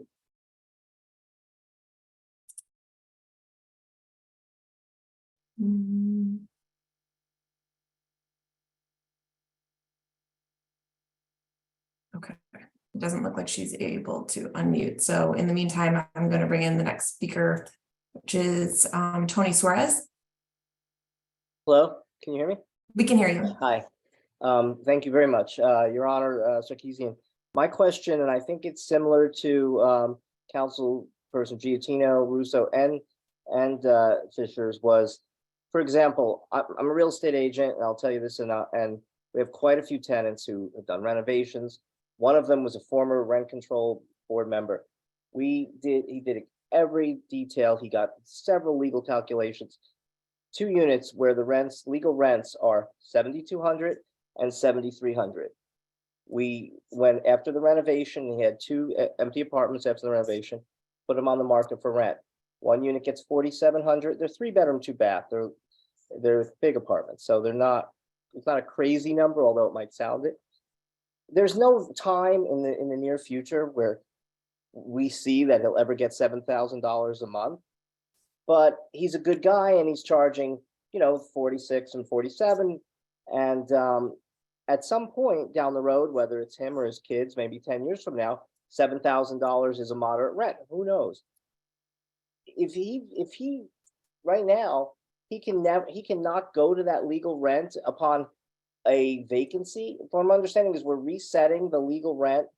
If he's got a legal so let me make it simple. If someone has a legal rent calculation of $7,000 a month, and they're charging $4,000 or $2,000, and that apartment is legally vacated, and now it's a new lease, if the market says he could, can he go to the current legal rent calculation that the rent control office has granted him that's on file with the city? Or is that now resetting based on the last tenant? The quick answer is it's resetting under the rent that was charged, presumably at the That market. is a devastating factor in this all for the owners, because people are buying properties based on what's on the green card in the property that says this is the rent roll, that this is the legal chargeable rent, and this is the rent roll. We're devaluing the city at a tremendous point. The fact is that just because I don't understand why we're resetting the rent after the rent control office gave these landlords these legal rent calculations. So they went through the whole process, did everything they were supposed to do, spent lots of money, and now they're going to go back up. Also, there's no provision in here. If a landlord wants to go and get all these rent calculations, when are they doing it? Because a tenant's leaving, they give you 30 days notice, and then you want to get your new calculation determined. What are you supposed to do? Not rent out the apartment all during that period? It could take the rent control office months to get back to you and solve this problem. They don't meet every day. You can't get a determination. You have to wait for your determination of your legal rent. Like, I can go in Jersey City and get a rent calculation in 10 minutes. It's super fast over there. Here, you have to fill out all these forms. It takes a long time. It's not, we can enforce and put all these regulations in. Most owners don't follow them because it takes so long to do. I mean, I just think resetting the legal rent that was already established by the city is a problem, because landlords already got a calculation. Now you're asking them to reset their calculation. They spent all the time, they spent all the money, they went through the aggravation, they went to the zoning office. Mr. Suarez, if you could please, if you have a question, if And you that's have my comments. question, why are we changing that legal rent calculation of what's already on the books for these landlords based on the current tenant? That has nothing to do with what they should be allowed to charge to the next tenant. These aren't rents, these aren't affordable units. They're just rent controls to protect the people that's currently in the unit. We're now lowering the rents for people that aren't even in them yet. Why was that decided? Well, I can try to answer the question. I think that there's the existing ordinance provided for a mechanism under the existing 155.4D to consider these alternate proofs. But it was determined that there had to be some control over those alternate proofs and how they suggested. And, if you're talking about your situation in terms of the speed it takes to get a legal rent calculation, if your client was getting $4,700 for a two-bedroom apartment, I mean, with the filing of a vacancy decontrol certificate to the next tenant, he could get a 25% increase on that $4,700. So, I mean, how is that leading to a hardship on the tenant down the road, or to the landlord down the road? I mean, that's a policy question. Not only exists as to protecting the existing tenant, but also exists as to keeping a reasonable rent base for tenants that are exposed to rentals in the city. And when you're talking about rentals at that level, a 25% increase, which I don't see why it should take so long to file a vacancy decontrol certificate, that can't be done relatively quickly. But that's a policy of it's been determined to tighten up how these calculations were previously made, and that's why we're tightening up the provisions under the existing 154D. I'm going to try again for Eileen Lynch. Are you able to unmute? Doesn't look like it's working, so I'll try again. But Rosemarie Markle. Hi, can you hear me? Yes, we can. Oh, thank you. So one of my questions would be, because I'm also one of those landlords that dropped the rent during COVID because I needed income coming in. So why did we choose the year of 1985 for base rent instead of not 2019, when most of us had to lose funds and lower rents? I mean, we're bringing up the fees to the year 2023, but yet we're basing the rent on 1985. What is the thinking behind that? Shall I try to answer that? I think we wanted to update the base rent start point from what it exists currently in the ordinance, which is 1973, 50 years ago. And the starting point, it was determined to be a date that was more current. But to say, well, the base rent is what the rents were charged during COVID would be extraordinarily low, presumably based on market conditions. But 1985 is only the starting point that the rents are calculated based on permissible increases. And I think it was just an arbitrary decision to at least update it to a more recent date to have a start point. Again, the start point originally was 1973. So there has to be a start point. So they wanted to update that date. Okay, well, I feel it should be updated to 2019, but that's just me. I'm on the other end of this. I'm a landlord that doesn't see anything from this. My other question was, where is it? So how many buildings are currently have to abide by rent control laws within the town? And I'm excluding the buildings that are under the 30-year reprieve. Does anyone have that figure? Chris, do you have that figure? Sorry, could you repeat that? What's the figure? How many many buildings are currently under buildings? rent control? That's actually part, we don't have that. We don't have an accurate number. And that's part of the reason why we're putting in the registration language into the ordinance to help us get a better handle on the inventory. Well, isn't that really a twofold question? I'm sorry to interrupt, Ro, but isn't it really who's registering their rent control and then who is subject to rent control?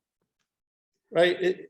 I mean, I don't have a number, Well, it most should certainly both. don't have a number, but anyone who's not exempt is subject to rent control. Right? So we should have an exempt list. So we have, if you don't mind if I interject? Oh, this is Dr. Vanessa. Brown? Okay. Yeah, we have rough estimate numbers. I'm happy to share them if that is what everyone would want. But I just don't want to create like hysteria or, receive a bunch of responses if we haven't confirmed what is actually exempt and subject to rent control. But we do have rough estimates of the inventory.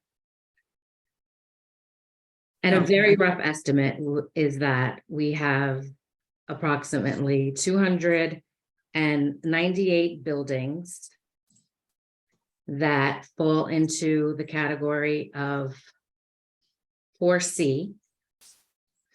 And then we have about 12,000 condo units. And for Vanessa, just again, Vanessa's director of the housing unit. What's the 4C means what? 4 units or more? Yes. Right. Okay. Go ahead. I'm sorry. We have about 12,000 condo units. And then in terms of properties that are exempt from rent control, let me just take a look quickly.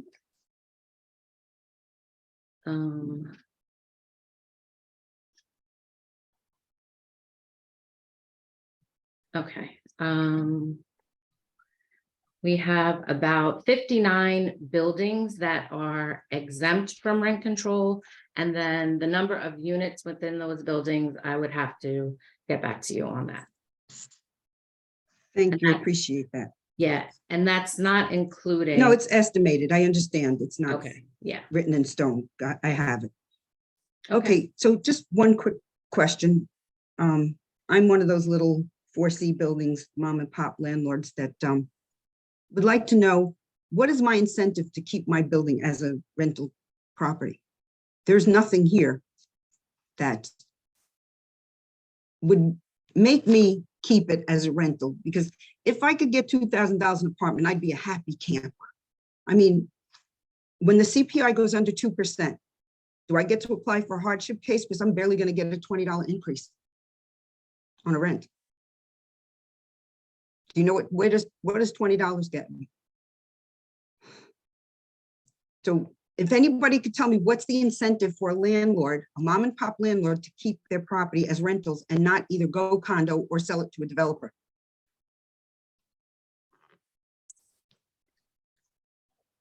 Anybody? Well, I mean, again, it doesn't deal, I'll try, Rosemary. Well, yeah, you really can't. You don't know the situation. You don't live here, and you know. Okay, I live in Jersey City, but okay, I was just gonna say, Yeah, as you know.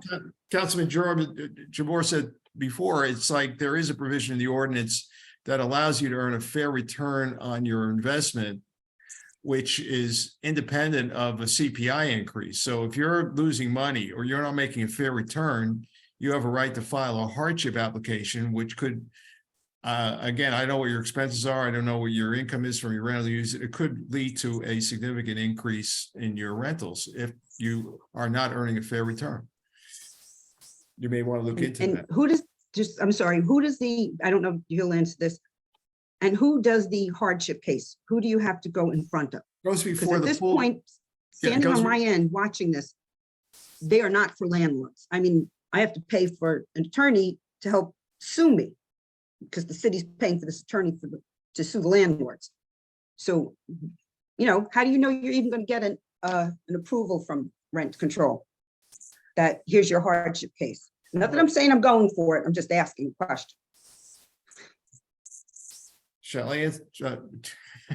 I know it has nothing to do with our amendment, so but I just, a quick answer is maybe your account can assist you to see if you are not earning a fair return with a copy of the ordinance and your numbers on the property and give you a quick answer to see if it's worth it. Okay, thank you. You're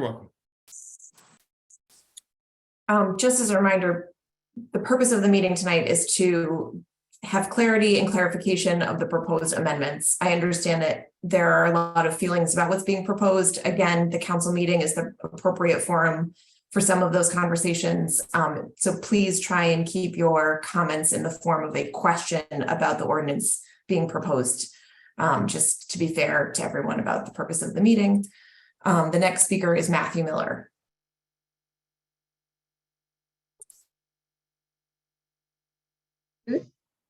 Hello. Hi. Hi. My son had to run to work. His mom, I'm Teresa. I just have a quick question. Base rent again. All right. Base rent, let's say, I'm in 235. Well, I'm not, they are. 235 Hudson Square. They went offline March of last year. Immediately should have gone under Hoboken rent control.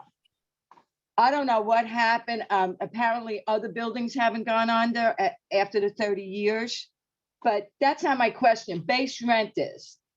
So if it went offline in March 2022, the market rate tenants, their base rent will be as of that date of April, their last rent as of March 2022.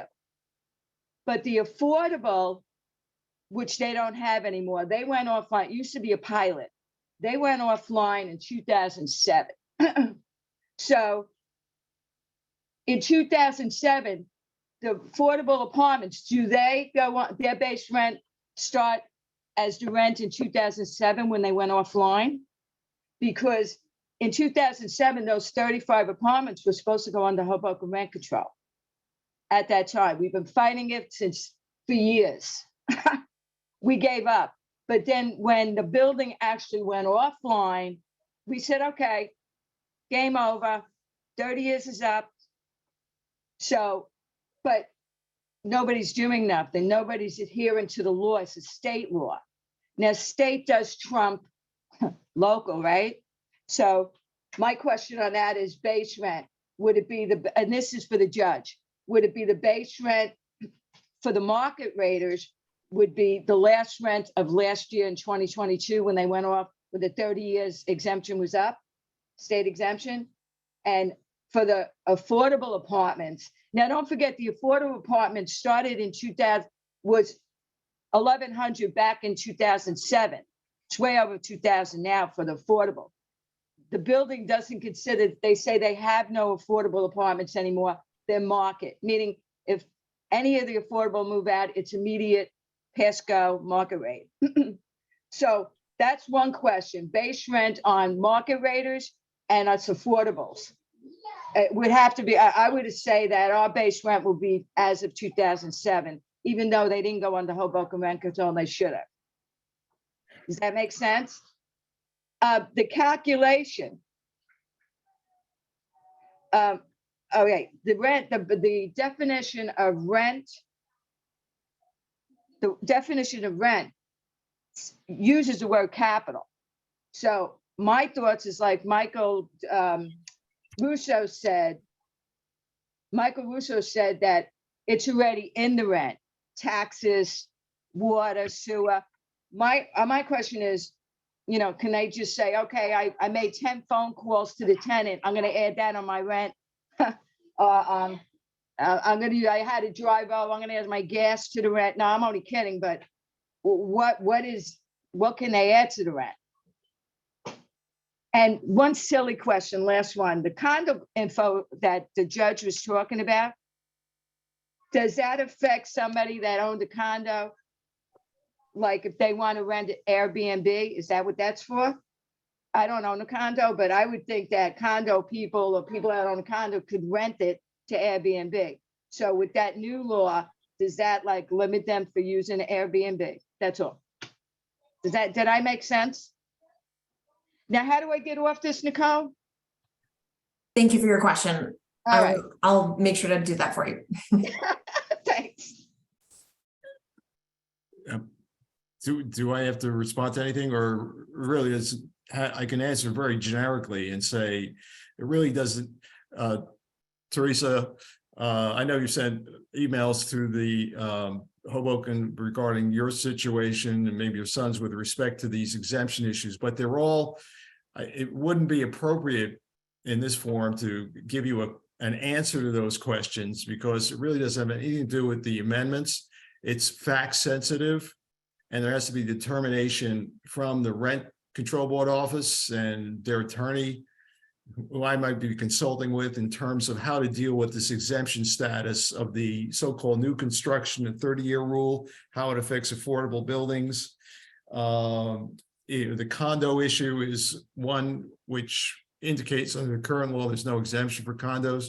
So they're all questions which may come before the board on specific fact cases, but they have nothing to do with these, with the question now, which is the subject of this forum. But you will get an answer, a formal answer on your specific fact pattern presented by you and your family. Sarah Oro. If you could unmute. Hello, testing. Hello. Hi, we can hear you. Great, thank you. I would like to ask about the 30-year exemption thing where you added in the rent office as now being able to weigh in on these things.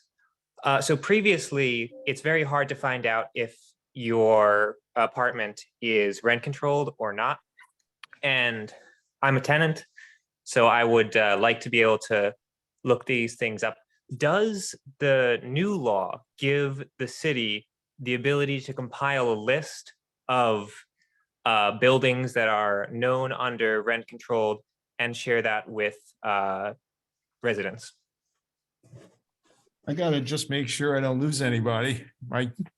My laptop's losing power. I'm sorry. Okay.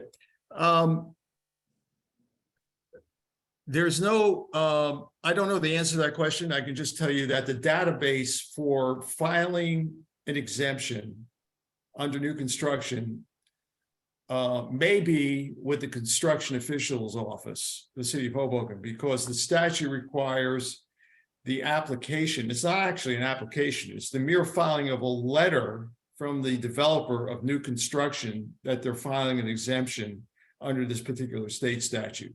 So whether the construction official has a database for all these buildings or not, I really don't know the answer to that question. But what the ordinance does provide for under the amendment is now when there, since there's no provision in the state law, where there is a dispute as to whether the exemption does apply or not, it will be decided by the rent board office. Thank you very much. That is all. Thank you. Thank you for your questions. Michael Evers? Yes, hi there. Very impressive. I had no idea you were that handsome, Mr. Sarkeesian. Well, that should be phrased as a question. So here are my questions.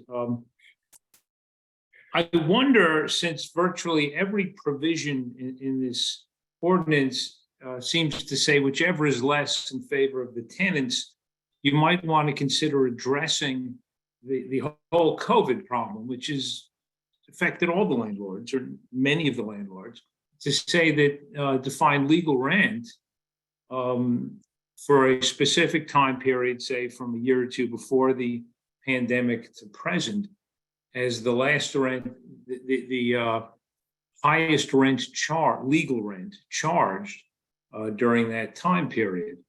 I wonder why it is that we can have special provisions to protect the interests of tenants, but not special interests to protect the interests of landlords. And I wonder if that's not necessarily a good idea because of points made by other people here that, you know, that you're just increasing I wonder if this just increases the incentive for landlords to just say the hell with it and convert their buildings to condos, which is not, and I wonder how that serves, like I'm getting Liz, I wonder questions, and I wonder how this serves the whole goal of preserving rent stabilized stuff.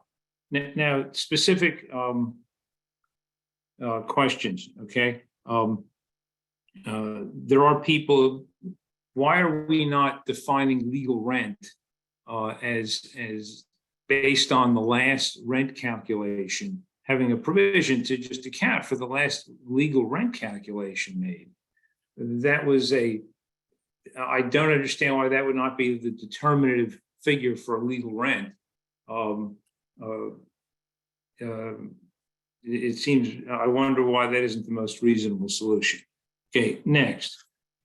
Roman numeral 3, paragraph 3. I wonder why we are using the term absolute discretion for any municipal employee. Doesn't that just open the door to the kind of corruption we've seen again and again by simply giving somebody too much power? Next, oh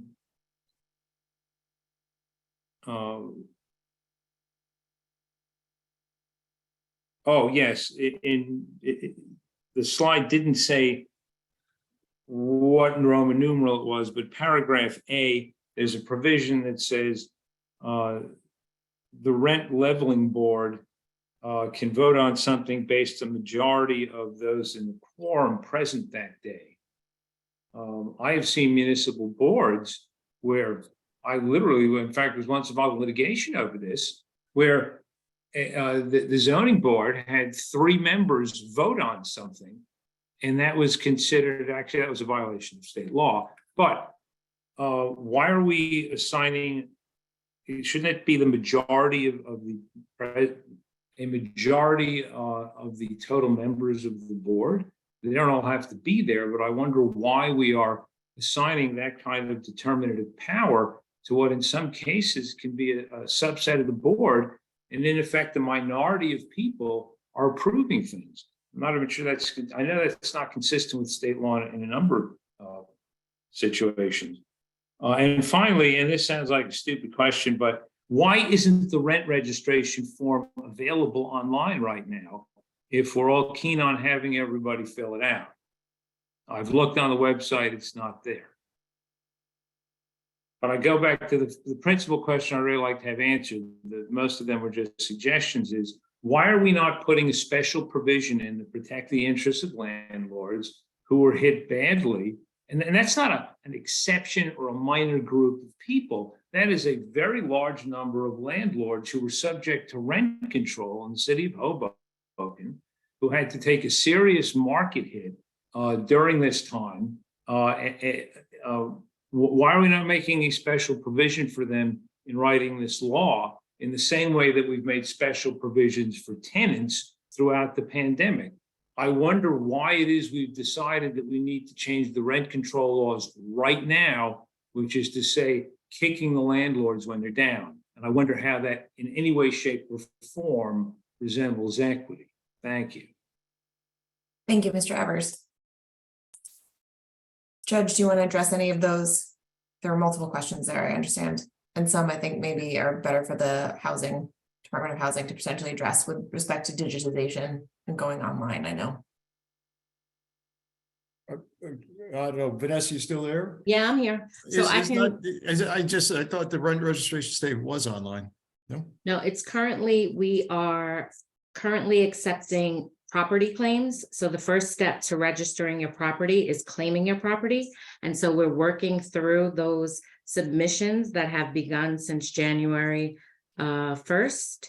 And then once that property claim is received by this office, you'll receive a notification that you can go ahead and begin to register your property. So Okay. you can begin with claiming your property. The link to the SDL portal is on the Hoboken website. It is also on our webpage, and that's the first step in property registration. All right, thank you.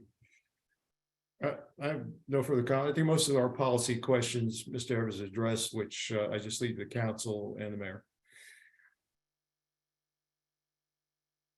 Jesse Rosso?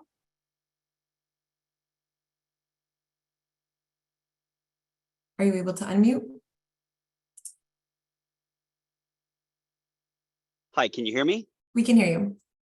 Hi, good evening, council. Good evening, Chris, Judge Sarkeesian.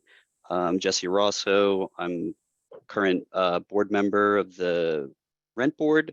So I just wanted, there was like a lot of stuff going around, but just to clarify, the base rent definition of what is the base rent is still the same as the ordinance that I'm holding in my hand, which is dated 1984. It hasn't changed. That the legal rent charged are actually received by the landlord. So what I heard was there's, like a big change, but in the current language of the law as it stands before any of these amendments, it actually reflects that. And Judge Sarkeesian, correct me if I'm wrong, but my question would be, how do you define from the ground up? Because previous boards have stated that total renovations, not what I would define as somebody in the construction business as, a new foundation means from the ground up, a completely total building. I don't know if you can provide any extra insight into that. That's my first question. My second question is section 155-19A, the rights and authority of the board. I mean, the board has to submit any kind of proposal to the board attorney. Isn't that oversight enough? Okay. Let me understand the first question first. May I call you Jesse? Yes. All right. First question, I think was related to the exemption, which reiterates the state law for a 30-year exemption for new construction. Am I correct? Yeah. Okay, so the answer is there's a definition of what new construction means under the statute. So that covers that. I mean, effectively, it's ground up construction, which could make an application to the construction official for an exemption from rent control for up to 30 years from the date the CO is issued. I think that answers that question. And the other question is, I think there's been issues that I've presented that the Department of Administration wanted addressed based on their authority for the management and supervision over the rent board, that there be an oversight by the corporation council, Okay, which is obviously a separate attorney who represents the Department of Administration, appears at council meetings, and they are the legal eyes that look at the legality. First of all, they're familiar with the statute under which the rent board operates and determines if, and could properly determine if a regulation falls within the four corners of the regulation or does not. The rent board attorney would normally, I say normally, is there to foster what the rent board wants him to do, and to maybe have a different perspective than the corporation council, who is answerable to the administration, ultimately the council, in determining whether the regulation falls within the four corners of the authority under the ordinance. So that's a distinction. okay, yeah, and just to help some of the members on the council, that, you know, the base rent is the flat rate, and then any surcharge would be added to that. So you wouldn't do CPI increases, including the additions, which could be, you know, potential hardship or capital improvement, or you know, sewer and water surcharge or tax surcharge. That's the reason why they're separate. So I noticed, because I just heard a lot of people questioning about the base rent, and at least the way how I read the ordinance, it hasn't changed. But anyway, thank you for your time. I'm finished. Bye-bye. Thank you. Craig Hotham.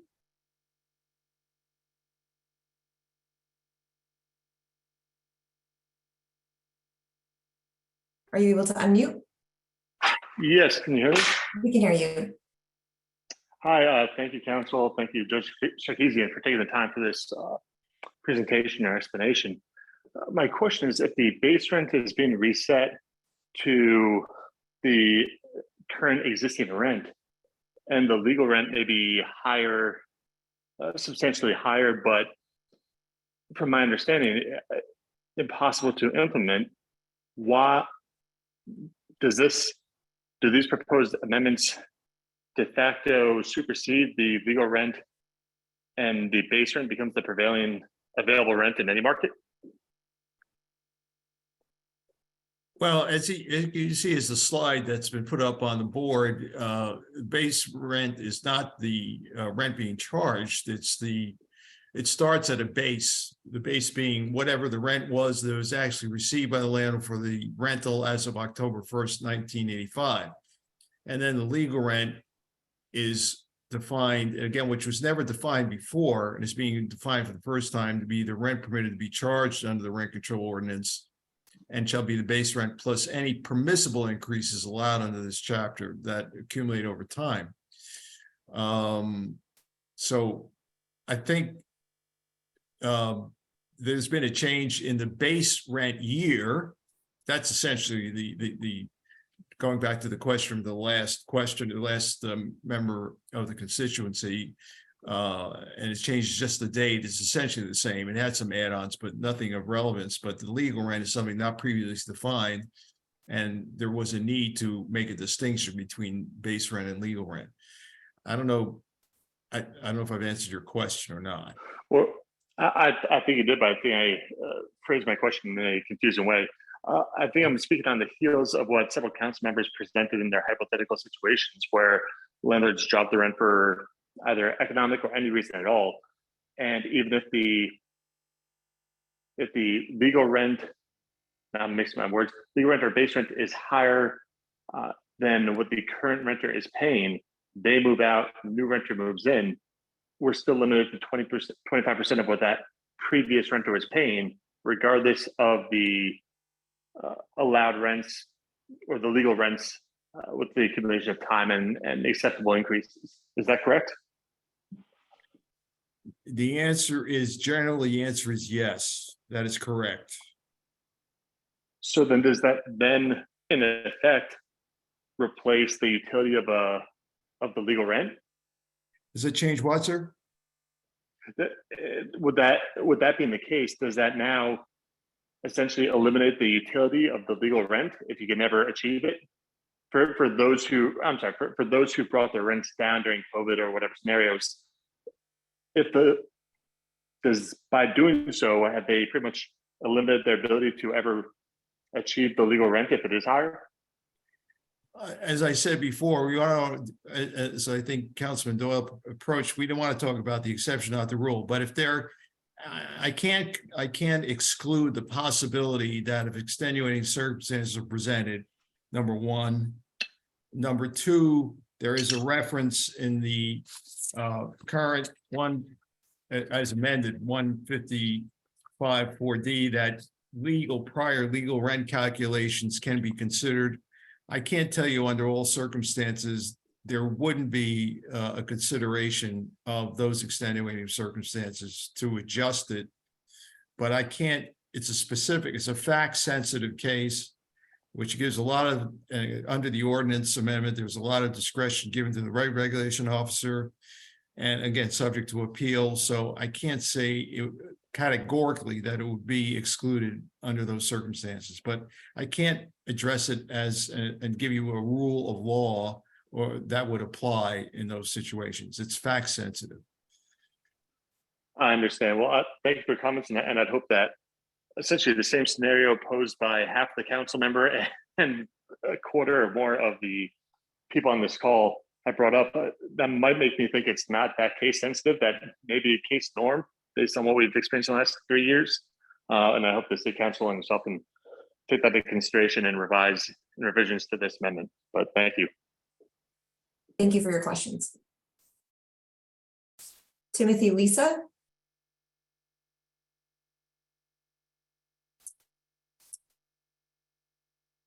Are you able to unmute?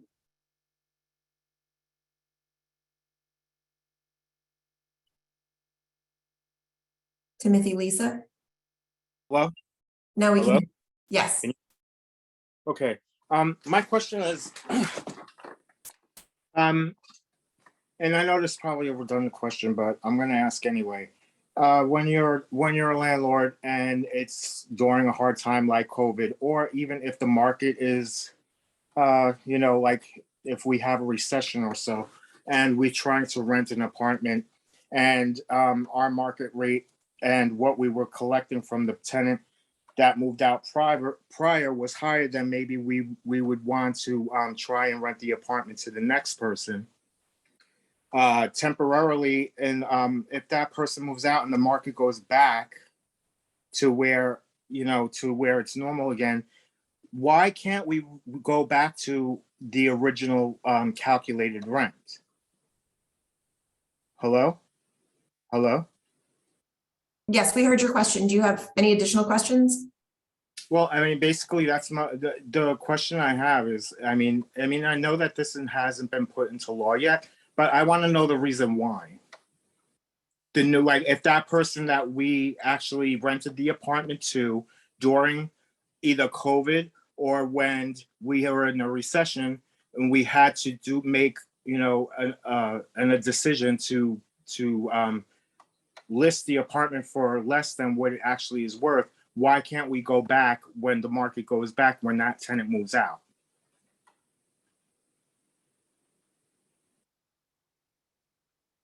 Okay, so I'll try to answer the question. It's a similar question that's been asked before, and again, the ordinance amendment as applied would talk about the rent actually charged to the tenant, not a hypothetical increase. But if there's a circumstance during COVID, which I know several landlords had done, notwithstanding the fact that there were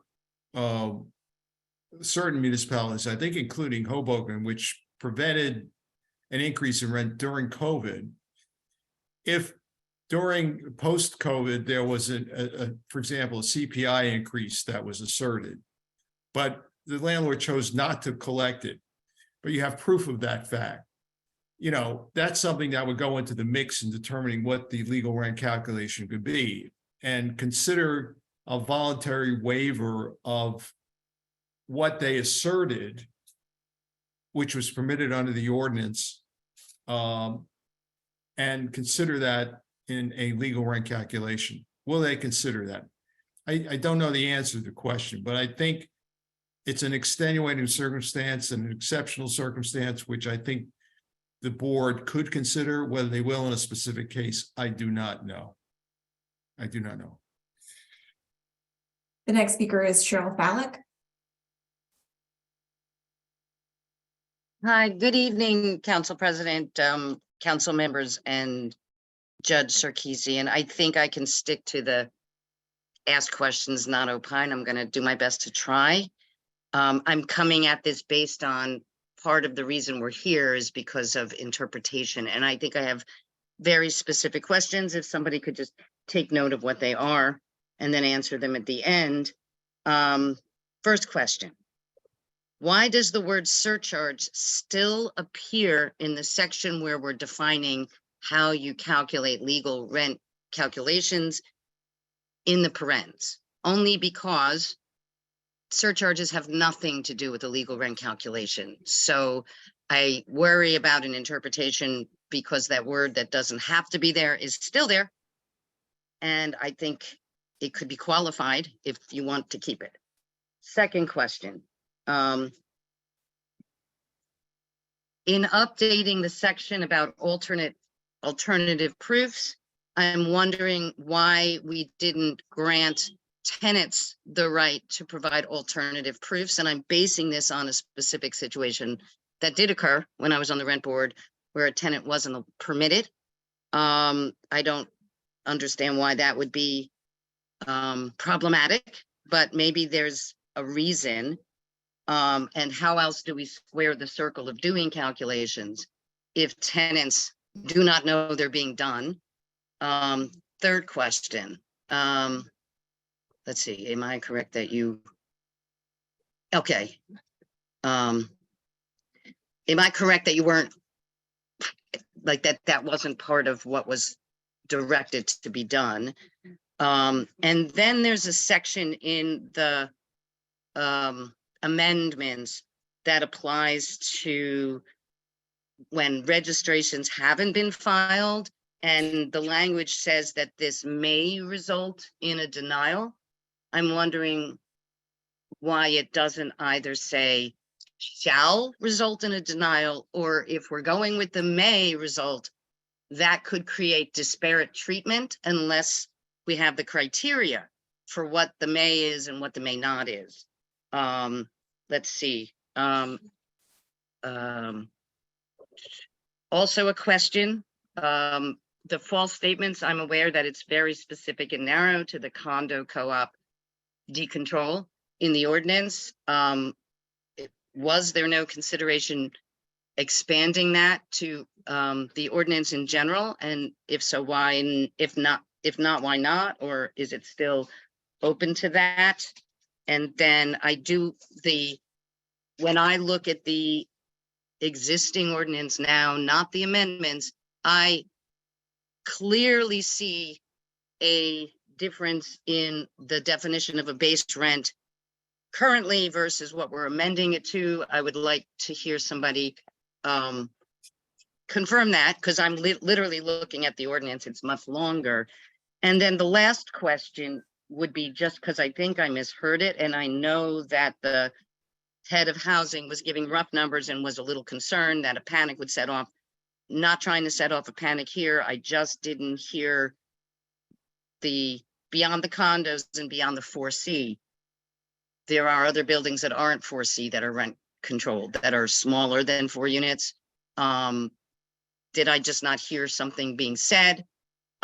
Because factually 1, 2, and 3 unit buildings are rent controlled, although, you know, I just hope I misheard it as opposed to anything else that might be suggested. And I think that's everything. I hope I did that in, oh, last question. Why, yeah, just one more, because it doesn't have to do with the ordinance, but I think it's great that there was a meeting with Marine View and a meeting with Church Towers, but just based on this call and the amount of interest, I'm wondering why, for something so big and important, how come there hasn't been sort of a general input session? Because obviously a lot of landlords have concerns. I get it.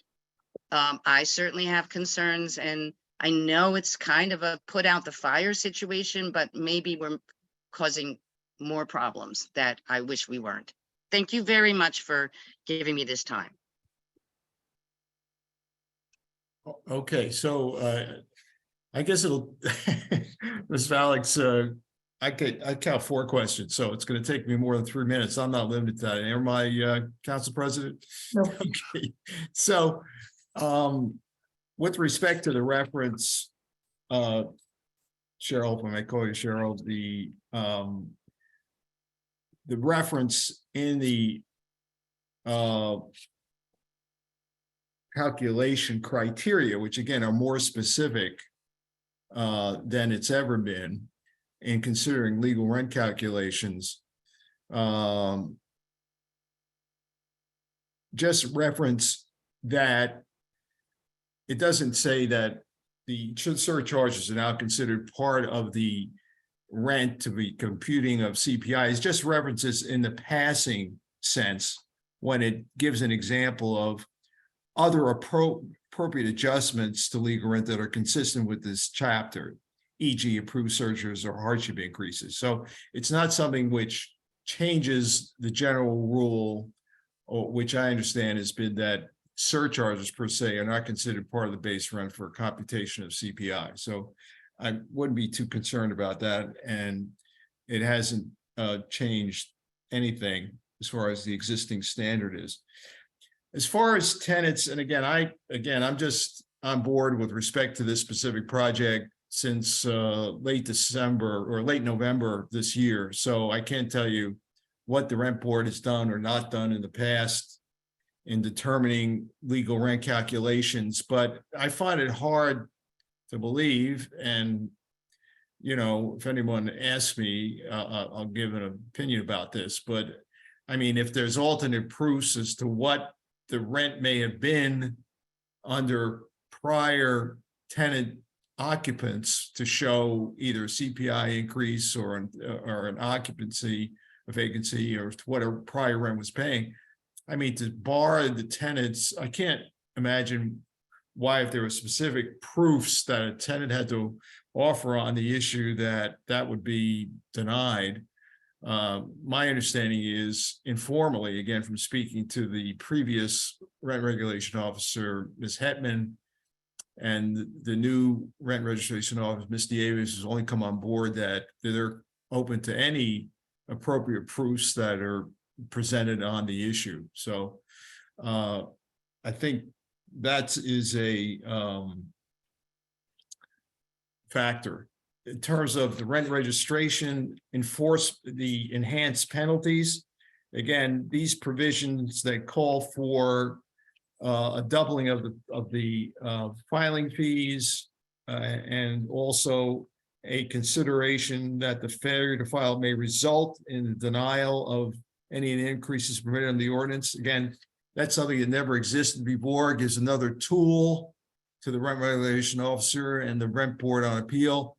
But there's a provision which is existing law, which again, we're just tightening up under 155(4D to consider these alternate proofs, which in the alternate proofs are being submitted because there was no prior rent registration statement filed. So I guess it's left discretionary to have a melding of the concept under both of those provisions.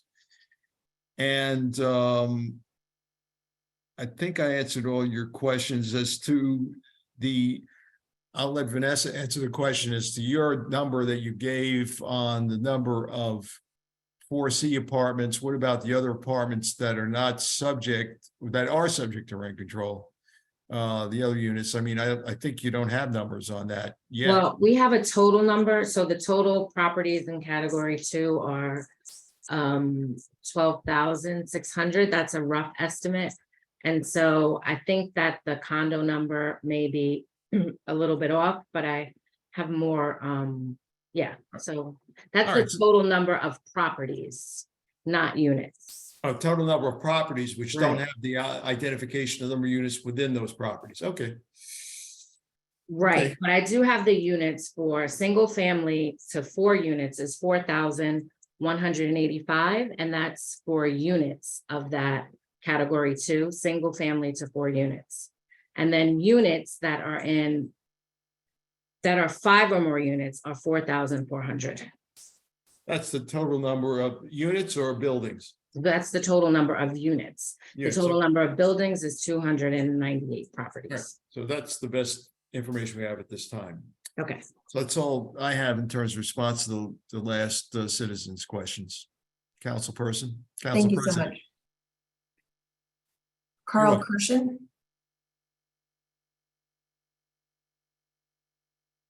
Are you able to unmute?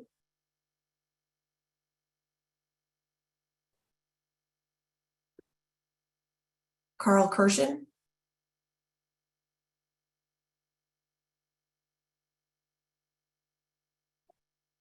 I'll try coming back to you and let the next speaker. Let's see. Andrew Lane, Hi, can you hear me? we can hear you. All right. This is an incredibly complicated ordinance already, and it seems like you're trying to address issues that are coming up as the years go by. That's not my question. My question is, was there any consideration of at least having a study to determine whether having rents go back to a market force without any rent control, what that impact would be? In other words, maybe it might be time to consider ending rent control and letting landlords charge what they think is appropriate. If they overcharge, people won't rent. If they undercharge, maybe they're trying to accommodate market forces like a pandemic or a recession. So was there ever any consideration given to maybe it might be time to review whether there's even a need for rent control at this time?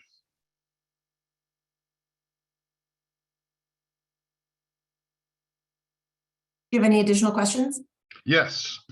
Is the rent regulation officer a volunteer or a salaried position? Salary position. Are there other people engaged in the government who are salaried to operate, manage, or otherwise have a role with rent control? Again, I'm the counsel on these amendments, but I mean, do you want to address that, Mr. Brown?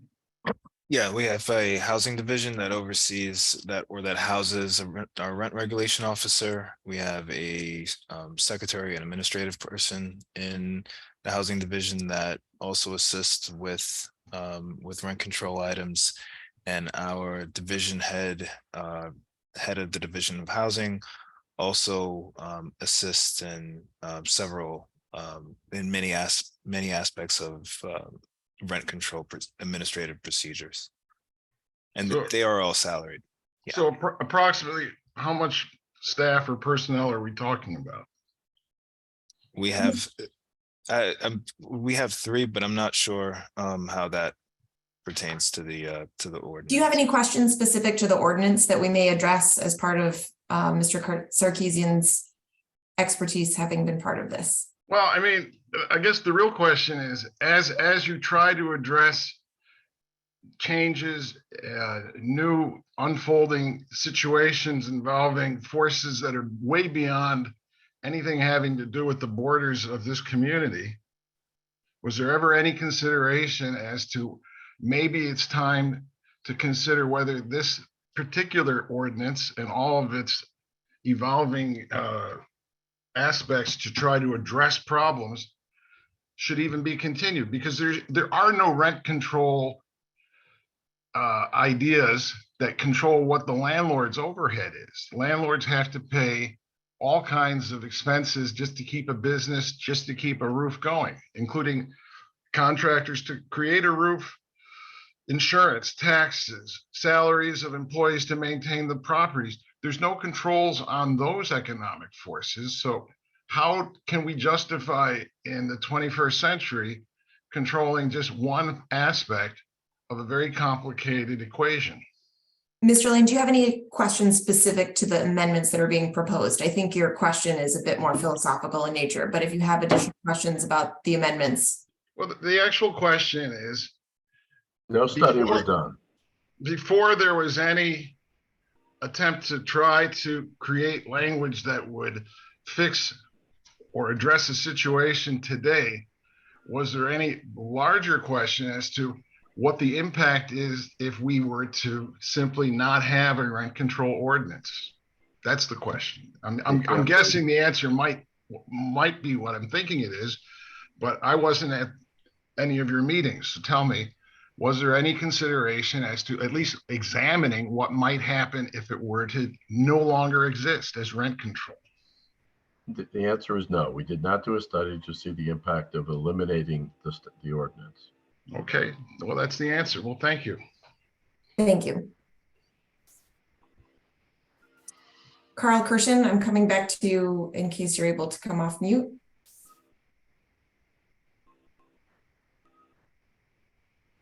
Hello. We can hear you. Yes, my question is referring to the topic, which is very popular tonight, about the calculation for the vacancy decontrol being based on the last rent being charged rather than the legal rent. My question is, does it make sense, considering that Judge Sarkisian said one of the motivations for that was to not have a lot of exceptions? And my feeling is that there are going to be a lot of exceptions, and there are going to be a lot of exceptions because you're forcing something that could be worked out between a landlord and a tenant for their mutual benefit, because the tenant needs a break temporarily, or let's say there's nothing to do with COVID, but he just loses his job or he has a lot of medical bills, and the landlord likes the tenant and would love to make some accommodation for temporary time, but he would really have to think twice or several times about doing them, because then he would be risking a situation where then that tenant leaves and he's thrown backwards with his ability to ask for justified rent control vacancy. And why not have it the other way, where it's written in clearly, so there are not a lot of confusions. It's clearly stated that the vacancy decontrol for the legal rent but is based on the legal rent, and that if exceptions occur, if the tenant, the prospective tenant, doesn't agree with that, then let that be a special case. But the other way around, being unfair, being counterproductive, because you're interrupting a free negotiation that will help the landlord and the tenant, and penalizing them and disincentivizing them. There could possibly be a lot of special cases, and as special cases, there's no law to guide them. It just says, well, we'll take something into consideration. Well, that's not clean. You could have hundreds of lawsuits or special case. Let's not even think of lawsuits. You could have hundreds of cases brought by landlords that feel they're not being allowed to get their vacancy decontrol that they waited for years, that may correct an unfair situation or a bad situation for them.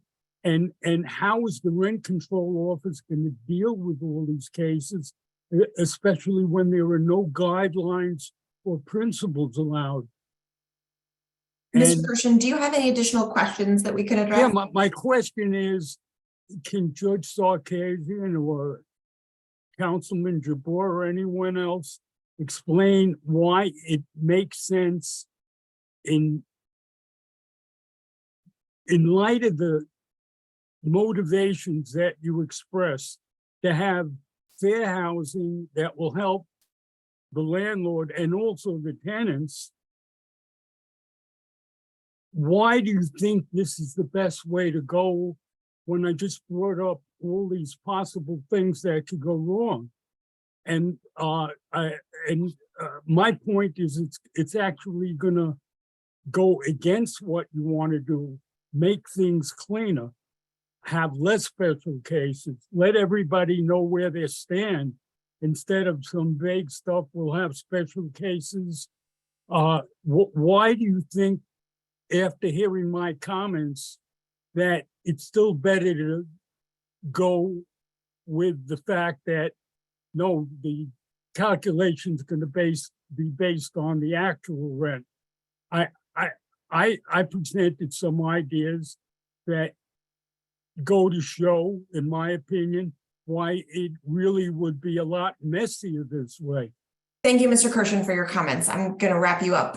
Yeah, I would like to hear the answer to that. Thank you very much. Judge, I'm not sure if you want to reiterate the definition.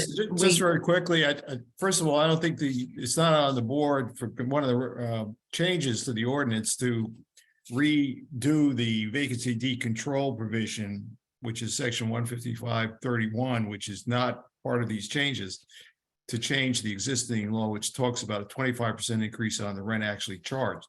And the other provisions regarding legal rent calculations, again, they're expanding and defining legislatively, which has not been done up to this point, or expansively, the criteria the rent regulation officer can consider in making legal rent calculations. That's my answer. Ron Simoncini.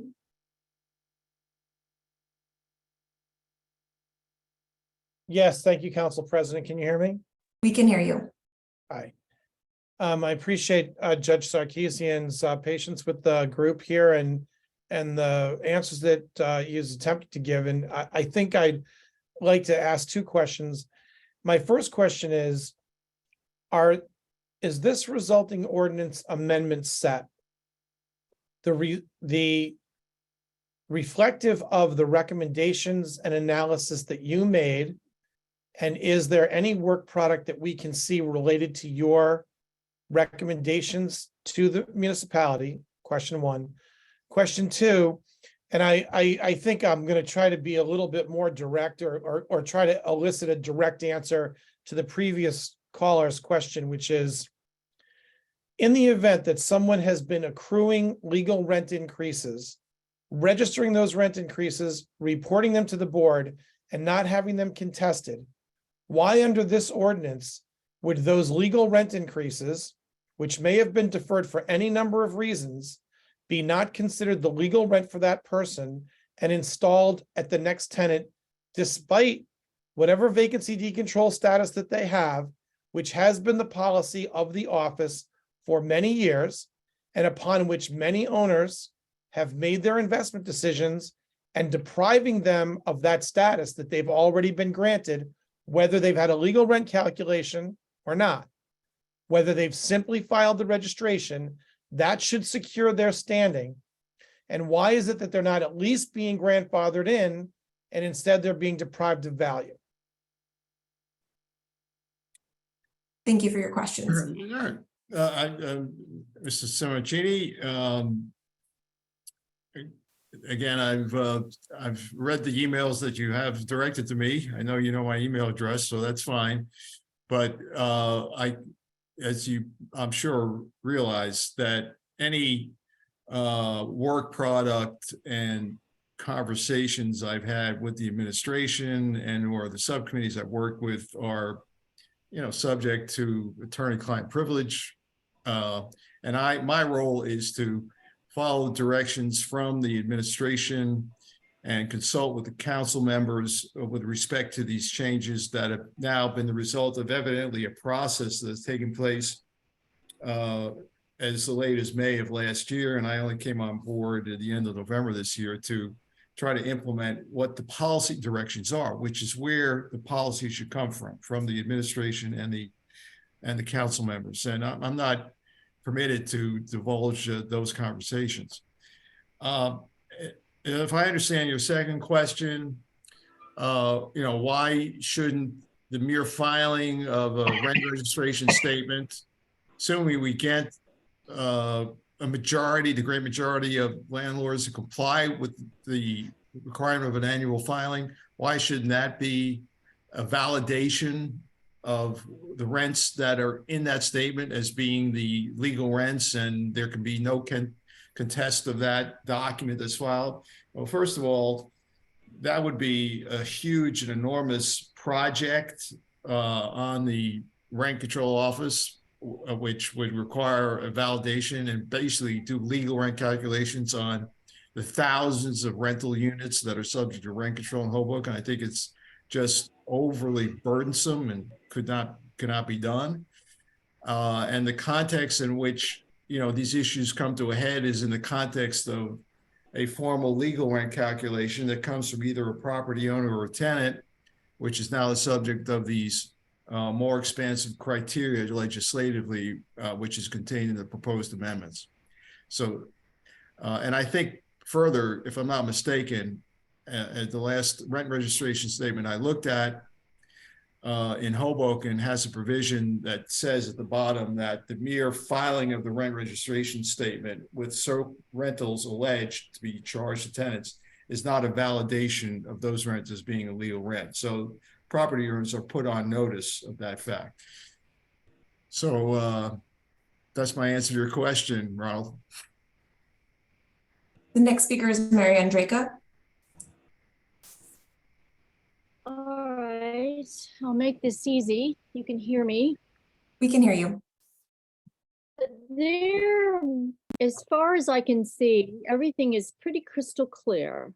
I wanted to make sure that because Michael Russo mentioned in one of his comments, I know this is not addressed to him, but it makes me wonder because he was talking about some rents where the surcharges were included in the rent. I wanted it to be clear that surcharges are a temporary charge put every year, and they will never, ever, ever be permanently added to the base rent. The only thing added to the base rent I'm asking is the CPIs, which means the base rent does, yes, indeed, increase every year because the CPI are not removed. So the base rent does not stay at whatever it is that for 2018, 2019. My base rent goes up every single year because the CPI is added, correct? Yes, you can answer that question after I'm through speaking. Nothing is in this, all this nice fine work that will indicate that the surcharges would become part of the base rent. I just wanted to clarify that. The the question also I have is about the legal rents. I have been perplexed for 30 years on this. I do not understand why Suzanne Hetman has calculated it every year, and I would like to know why legal rents are calculated when all it does is confuse potential new buyers that, oh, I can charge $4,000 because this is a legal rent, when no, they cannot, because the legal rents are never, ever, ever used. So they're a misnomer. And that's why everyone gets upset, because you've got a legal rent and a base rent. So I am not sure why legal rents are calculated, because my legal rent is some god awful $4,000 when I sure as hell don't pay that. So any new purchaser of this building would see that and say, oh, I can kick her out and get $4,000. That's not right. It's all it's doing is adding problems. And I don't understand why are legal rents calculated in the first place? Because you can never, ever, ever charge it. Do you understand what I'm saying, Mr. Sarkeesian? Yes, I do understand what you're saying. Why is it Well, even it's done? really quite- I find it very offensive, and I am angry. When I first went down there some years ago and saw it, I was shocked. Now, all I can say is this is to lead the new buyers or tempt people, tenants to get kicked out. Do you understand that legal rent that's been calculated on my apartment, as well as thousands and thousands of others, has caused so much problems? And even tonight, listening, all the problems with their landlords and everybody else that's having issues. Mary, do you have any additional questions that you'd add? Yes. Why, if I were a landlord, why is it not? I would think this is legal. If I charge $2,000 and there was a pandemic or some kind of hardship, and I said to my tenant, look, I have it on the books, it's $2,000, but I'm only going to charge you $1,800, but I'm going to leave it at the $2,000, so then I won't jeopardize my ability to raise it from the $2,000. Isn't that legal? How stupid can these people be? It's a false statement that you're submitting to the rent control office. No, it's not, because you're saying I'm legally $2,000, but that's irrelevant. Mary, thank you for your question. Thank you for your question. Okay, just answer the question. Yes, thank you very much. If I may, Judge? Sure, of course. I mean, I just want to try to help.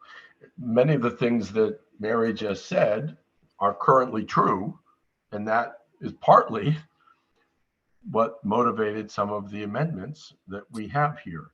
There is, as the judge had pointed out in the beginning, there is currently no definition of legal rent.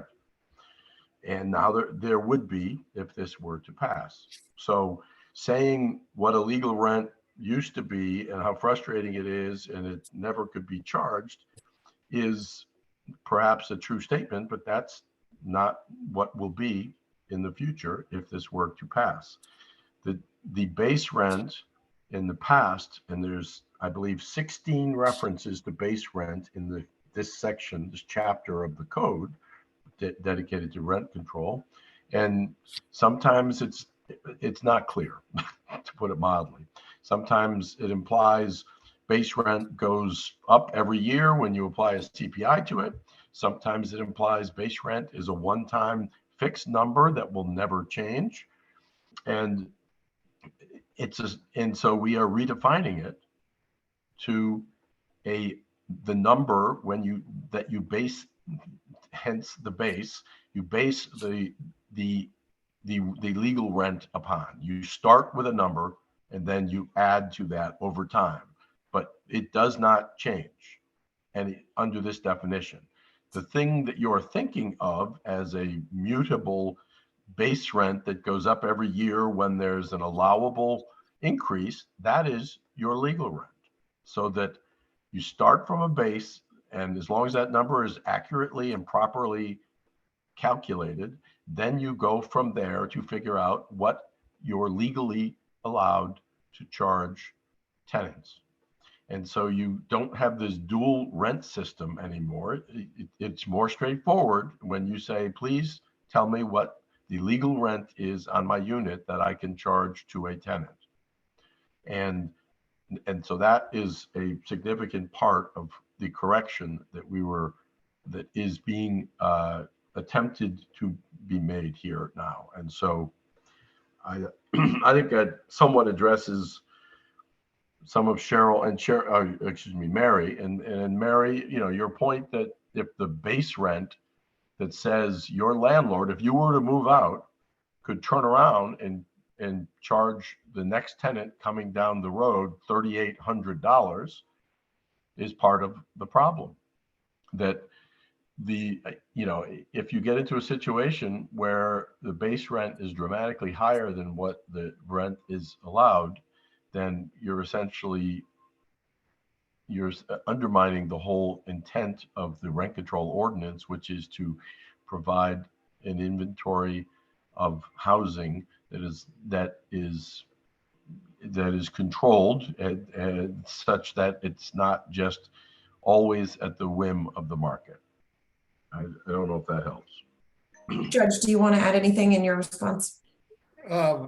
No, I think Councilman Doyle's answer was comprehensive. Thank you.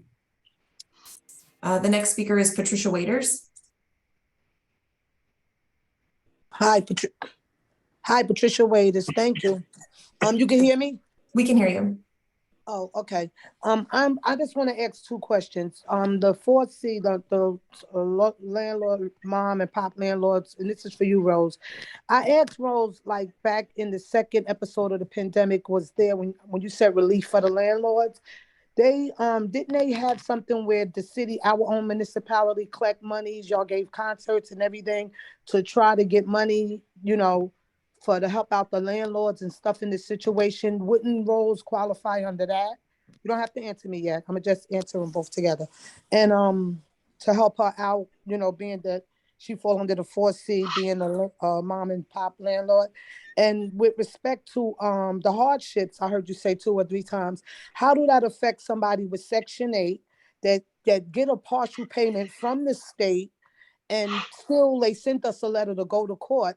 Especially I know a lot of people that I have advocated for and helped where they rent went up double from $500 to $1,000.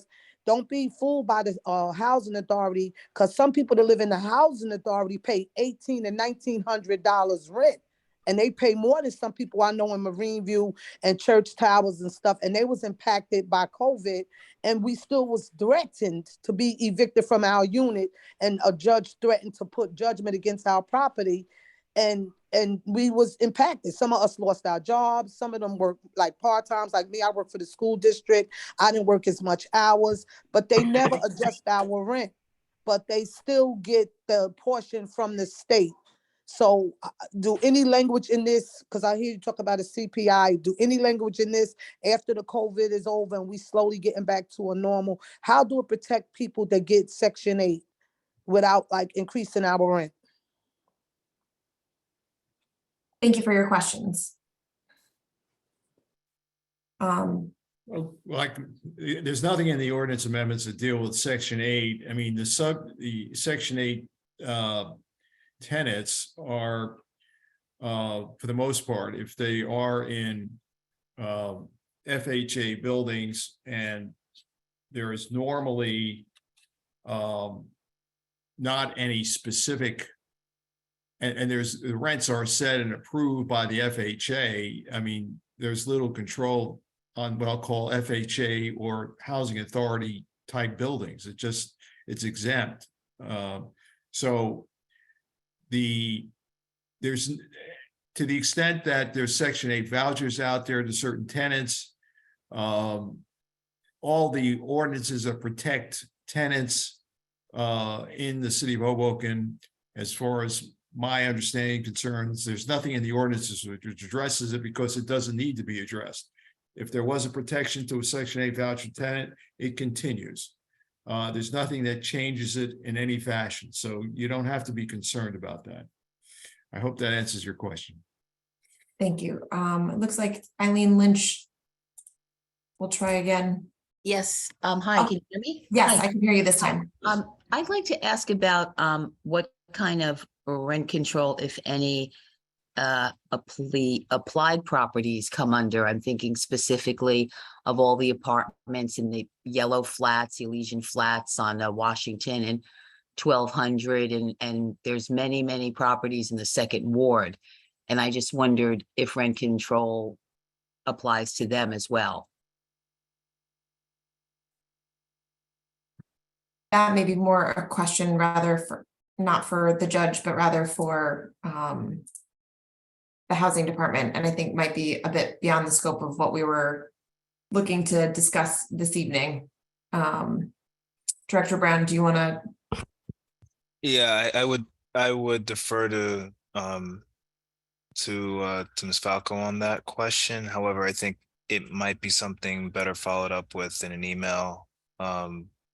Maybe tomorrow or tonight, if you have a pen. Vanessa's email is vfalco@hobokennj.gov. That's vfalco, FALCO @hobokennj.gov. That would be my recommendation.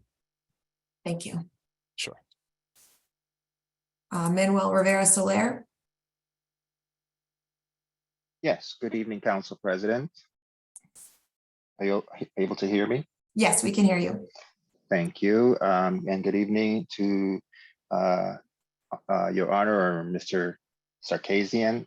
Council President, my question, and I hope I get equal time, a little bit of a illumination here, because I remember when almost this first started in a rent leveling board meeting, where there was not quorum.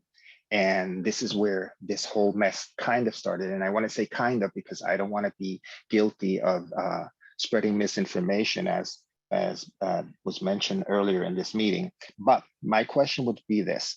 I remember it was almost once with a landlord of a condo who had a Airbnb situation on his condo, which he rented it out in COVID for X amount of money. And he was not obviously in the premises. Then he comes back and he forgot to file these applications for CPI, or even letting the city know that he was going to be renting this.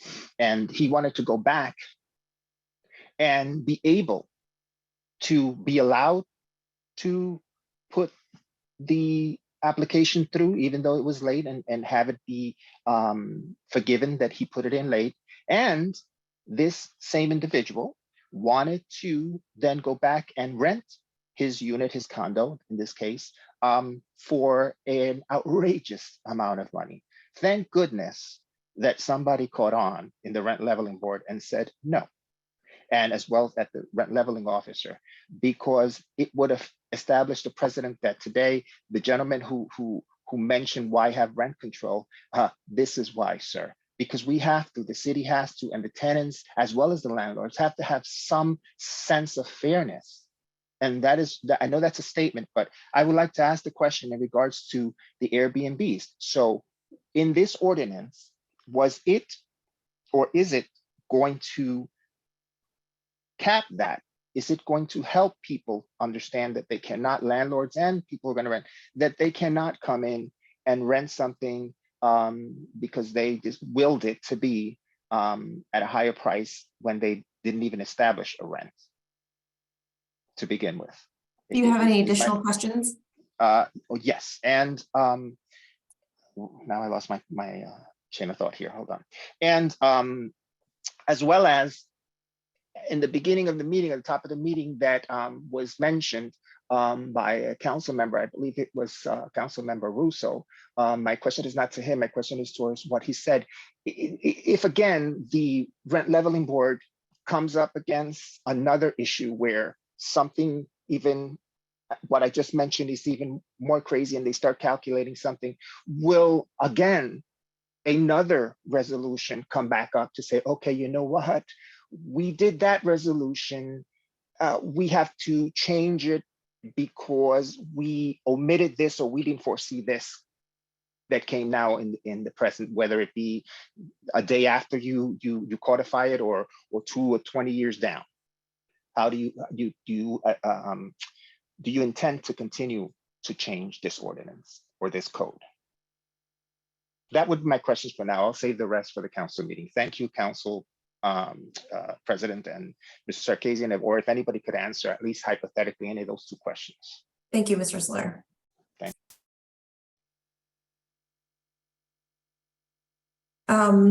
Judge, do you want to address? Well, I mean, I can say this again, not to the questions posed by the last speaker is not something that has anything to do with the proposed amendments, but Airbnb units are, I can't say that they are exempt or not exempt from the ordinance. It's a situation where normally Airbnb units are temporary rentals, almost like hotels, and the ordinance amendments and the existing ordinance itself has nothing to do with Airbnb. Whether there is, and the city council wants to consider regulations regarding the operation of Airbnbs in Hoboken is another question. But with respect to the rental of a condo, again, condos are subject, that are rented are subject to the rent control ordinance, and that speaks for itself. So that's a generic answer to your question. But again, these ordinance changes have nothing to do with that scenario presented, and it doesn't change it, and it doesn't exist. But condos are subject to the rent control and will continue to be subject to rent control that are rented. Thank you. Can I just follow up with a question on that? Do you mind, Council President? So again, going back to this new, or this discussion of actual rent, not if you have a situation where someone has moved out and they're just not renting, right? They have a unit in Hoboken that, excuse me, that they have not lived in for 2 full years, and they've been Airbnb-ing it the whole time. The whole time. So it's not their residence. Wouldn't our ordinance pick that up?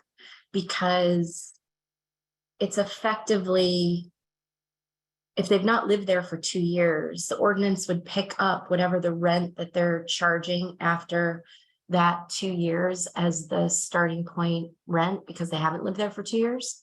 And you're saying Airbnb, even a 1-day rent, doesn't qualify to trigger that?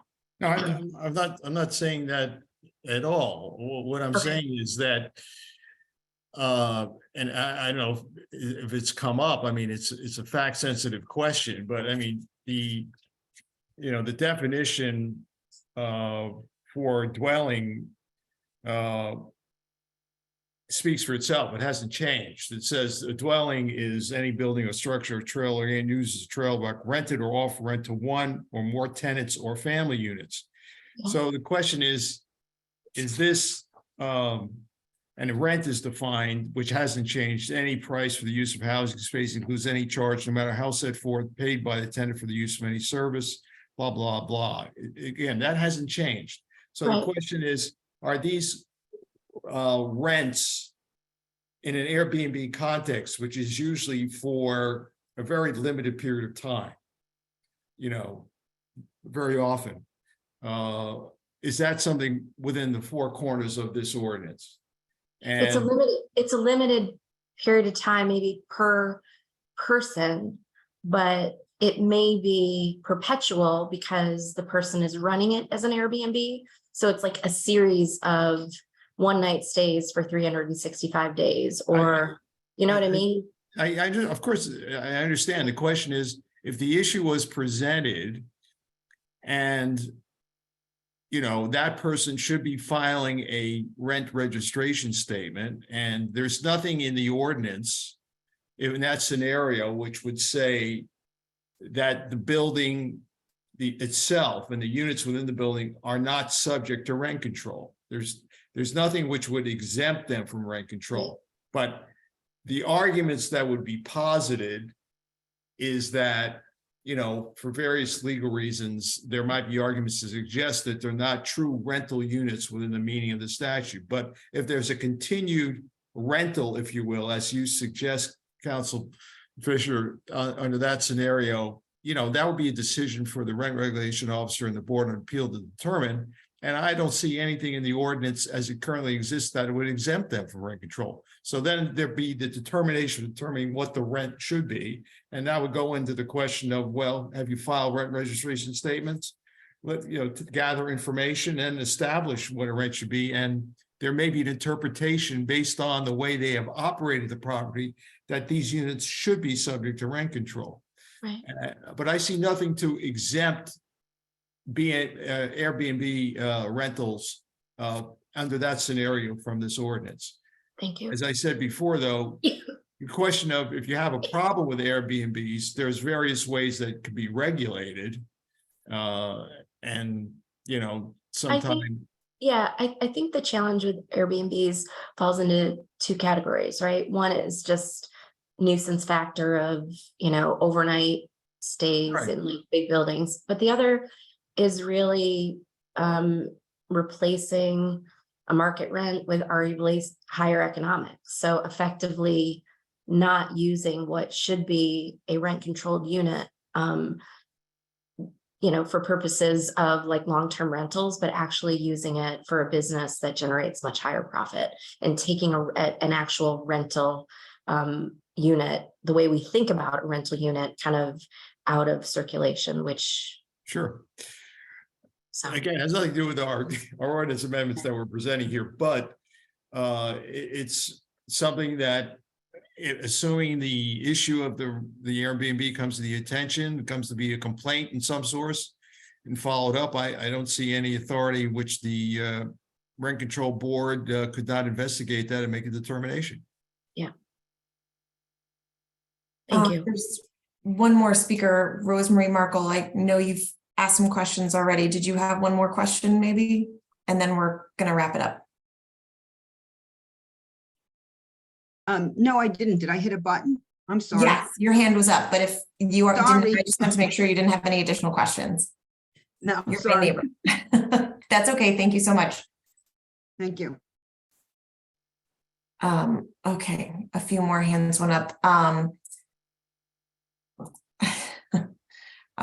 We are approaching the 3-hour mark, but okay. Diane Feeney. And please make sure it's question specific to the amendments being proposed, please. Thank you. Yes. Hi. So the question is, the theme of the question is why? Why is actually the question. Why is this being done?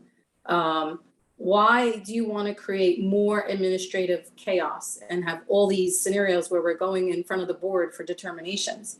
Why are the interests of the landlords not being fairly considered? Most importantly, why did the ordinance decide to remove the ability for landlords to allow for accumulated higher base legal rents? Are you trying to create more affordable housing at the landlord's expense? This is not a one-off. This change and the taking away of accumulated base legal rents compared to how it is done now is devastating to landlords. I have been a landlord in Hoboken for over 30 years. I am a property manager for over hundreds of residential units. I can say this legal base rent issue is not a one-off. It may affect 50 to 90% of the rent control units in Hoboken. It is unfair to make this drastic change, and this will turn into an administrative nightmare. Diane, I'm sorry to interrupt, but do you have questions specific to Judge Sarkeesian and the amendments? Yes, these are all questions. If you're listening, they're questions. They start with is, why. Specific to the amendment. Okay. Yes, to the amendment, to the amendment. Why are you doing this amendment? Is that's like an overall big question of why this is being done. And I have just a few more things, and very quickly, won't even be a minute. is the ordinance trying to provide low base rentals in Hoboken at the expense of landlords? Is this considered landlord subsidized rents? You admit you are creating an inventory of housing at the landlord's expense. If this is true, you need to be fair to the landlords. What is a fair return for Rosemary, who may have purchased her property 50 years ago at a low price? She may not have a mortgage, but needs this money to live. How will you calculate what is a fair return? Does the city council want condo conversions? Is that what you're trying to do to increase the tax base? And this is a very important question. Is the judge making recommendations based on direction from the administration as opposed to making recommendation based on what he thinks is to both tenants and landlords? Because how can a cap on the CPI be fair to the landlords? And those are my questions. Thank you. Judge, I think some of that was beyond the scope, but if you want to perhaps address the last regarding. It really goes to the policy of the reason why the changes. I think I commented on it, but Chris Brown, as far as the policy from community development and housing division, do you have something on the policy reasons for the consideration of the changes other than what I've mentioned? No, I mean, I can speak to certain sections such as rent leveling board regs, fees, registrations, the criteria of the rent leveling officer. I mean, many of these were implemented to assist the office and assist the board in their day-to-day. And much of it is helping our office navigate the ordinance and clarify ambiguities and uncertainties that have existed. And I think that goes to the explanation of base rent and legal rent. But yeah, that's I think from an administrative standpoint, I think that's where this conversation started, at least as far as administering and administration stands. All right. I have nothing further beyond what Director Brown indicated. I mean, we're just trying to engraft in legislation those recommendations to make the operation of rent control more efficient. Raymond McAllister. Yes, hello? We can hear you. Okay, great. I have three questions. I'd like to ask one at a time. What is the significance of changing from 1973 to 1985? All right, I think it's just trying to get a little more current and up to date in terms of what the start point is. When you have a start point of rents that go back over 50 years, it's a little out of sync with what the reality is. So we wanted to update that date to. Okay, so if that's the base for coming up with the legal rent, what if the calculations from that's the starting point. Right, the starting point. So if the calculations beginning in 1985 up to the present result in a higher rent, then what you're saying is the new base, it's like inconsistent. But so if it comes out to more than the current rent, it doesn't matter, right? Well, again, the question involves the determination of what the legal rent is versus the base rent. And the legal rent computation made by the rent regulation officer has to have certain criteria, which are now more specifically being defined. And but then I'm wondering why 1985? Why not 2000 or 2005? It doesn't seem to make a difference in terms of having a rent that's more than the current rent. But now if the calculation came out from 1985 to the current, and for some reason it was less than the rent that's being charged, would that mean then the rent would be lowered? Again, there has to be a starting point at any particular time and the scenarios of how and what a specific case would determine and what the legal rent is. Ultimately, the rent that's being charged to the current tenant at the time the application is filed is generally would be the legal rent as well.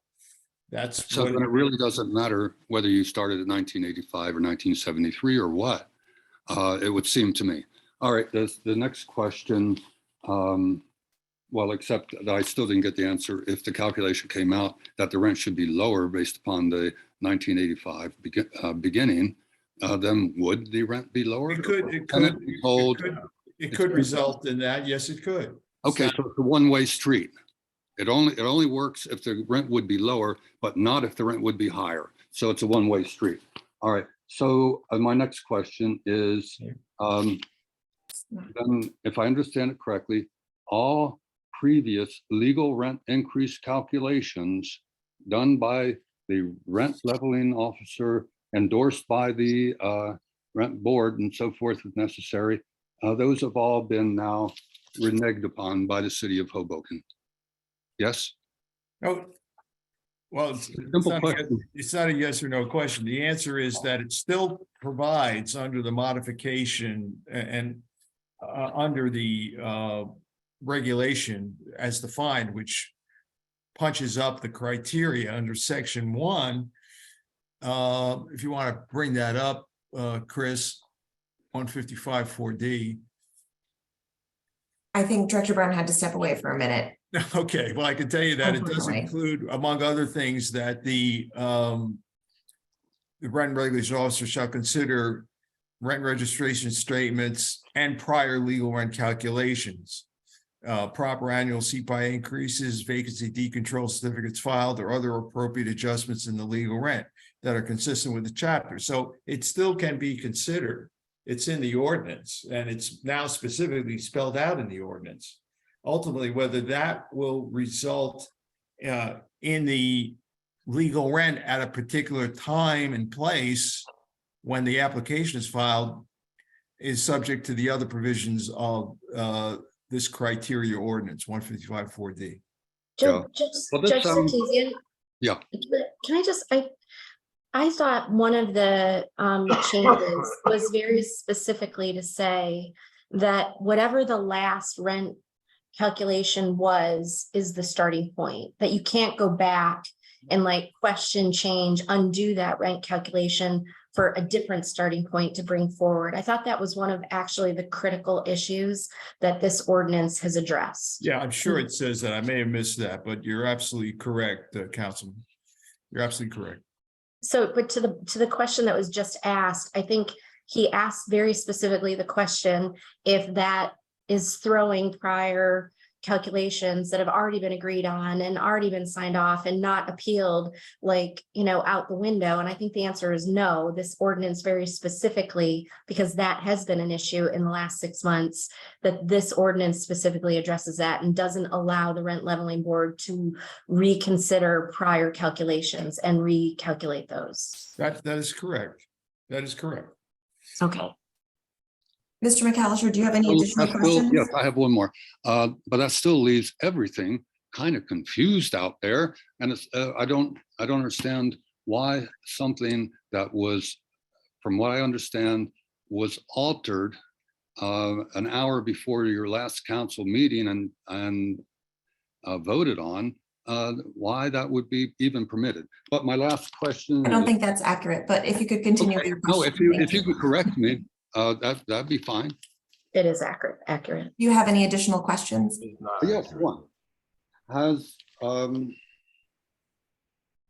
anyone considered the constitutionality of what I would call an arbitrary taking and retaking when you invalidate all the previous agreements that the city has made? I'll leave it at that. Has the constitutionality of this been considered? Thank you for your questions. Of rent control in general, or every governmental regulation has financial implications, some positive, some negative. the constitutionality of the police power, which is what rent control and zoning is based on, has been challenged and is not, I think I will actually defer to the judge. But as far as, it's a broad statement of whether rent control and a change to a rent control law is unconstitutional. I can't imagine that it is. I mean, I don't think the purpose of this forum is to talk about the body of over 150 cases, including those by the U.S. Supreme Court and New Jersey Supreme Court, that go to the constitutionality of rent control ordinances. That's something that's already been addressed. The question of, what will happen with respect to any challenge to these amendments, again, we think they're valid. We think they present a fair scope of rent control within the body of law that's been presented by the cases in this state, and therefore they'll be defended appropriately, and I think they can be defended. The next speaker is Alan Wong. A quick follow-up on that, or a question about what Councilwoman Fisher had said. Just, Judge, if I got a legal calculation 10 years ago, and that legal calculation was $2,000, and right now I'm renting for $1,500, that $2,000 calculation regardless is irrelevant at this, according to this ordinance anyway, correct? Again, we're talking about a projected argument. You're asking me hypothetical on a potential legal case as to what a decision would be from. No, I'm not asking a legal case. I'm just saying if from now on, if we're telling people from now on, whatever your current tenant is paying, that is essentially the base rent. It doesn't matter if I had a calculation 10 years ago. I couldn't charge that anyway. The answer is that is correct. The legal rent will be set at the last rent charge to the current tenant at the time of the application. Yes. Thank you. Alan Wellner, your question? Hi, good evening, and thank you for attempting to answer some very difficult questions. And we all know that even with the best of intentions, there are going to be unintended consequences, some of them pretty severe, both for tenants and landlords. So thanks for tackling this difficult job. I have a quick question. The CPI max limit appears to be 7.5%. I'd just like to keep you aware. I'll ask a question or try to put it in a question format. There's been 40 years of downward inflation. Treasury interest rates, believe it or not, back in the 80s were as high as 15 and 16%. Those are Treasury rates, which were really the lowest available then. A year ago, interest rates were below 1%. A year later, they're close to 5%. It's possible that this 40-year trend is may reverse quite suddenly and be extended for some time. Has there been any consideration of changing that CPI interest cap? That's my question. And thank you very much again for your time. Thank you for your question. Mr. Weiner, again, under the slide that's now on the screen, again, it's under the existing ordinance, it's 75% or CPI, whichever is less. It's now being changed to 5% or the CPI increase, whichever is less. Has there been a discussion of another standard other than the CPI index? The answer is, I don't think so. The answer is no. I mean, it's based on my knowledge, almost all of the rent control communities that have rent control in the state of New Jersey use the CPI index promulgated by the Department of Labor as the standard for annual increases. Thank you. Our last question comes from Sean Monroe. Hi, can you hear me? We can hear you. Hi, question for you. I just want to make this clear. So the amendment is going to make the maximum CPI increase 5%. Or is it, that's where there's some confusion here? CPI, no, the annual increase permitted without anything else, just the passage. Not CPI, yeah, exactly.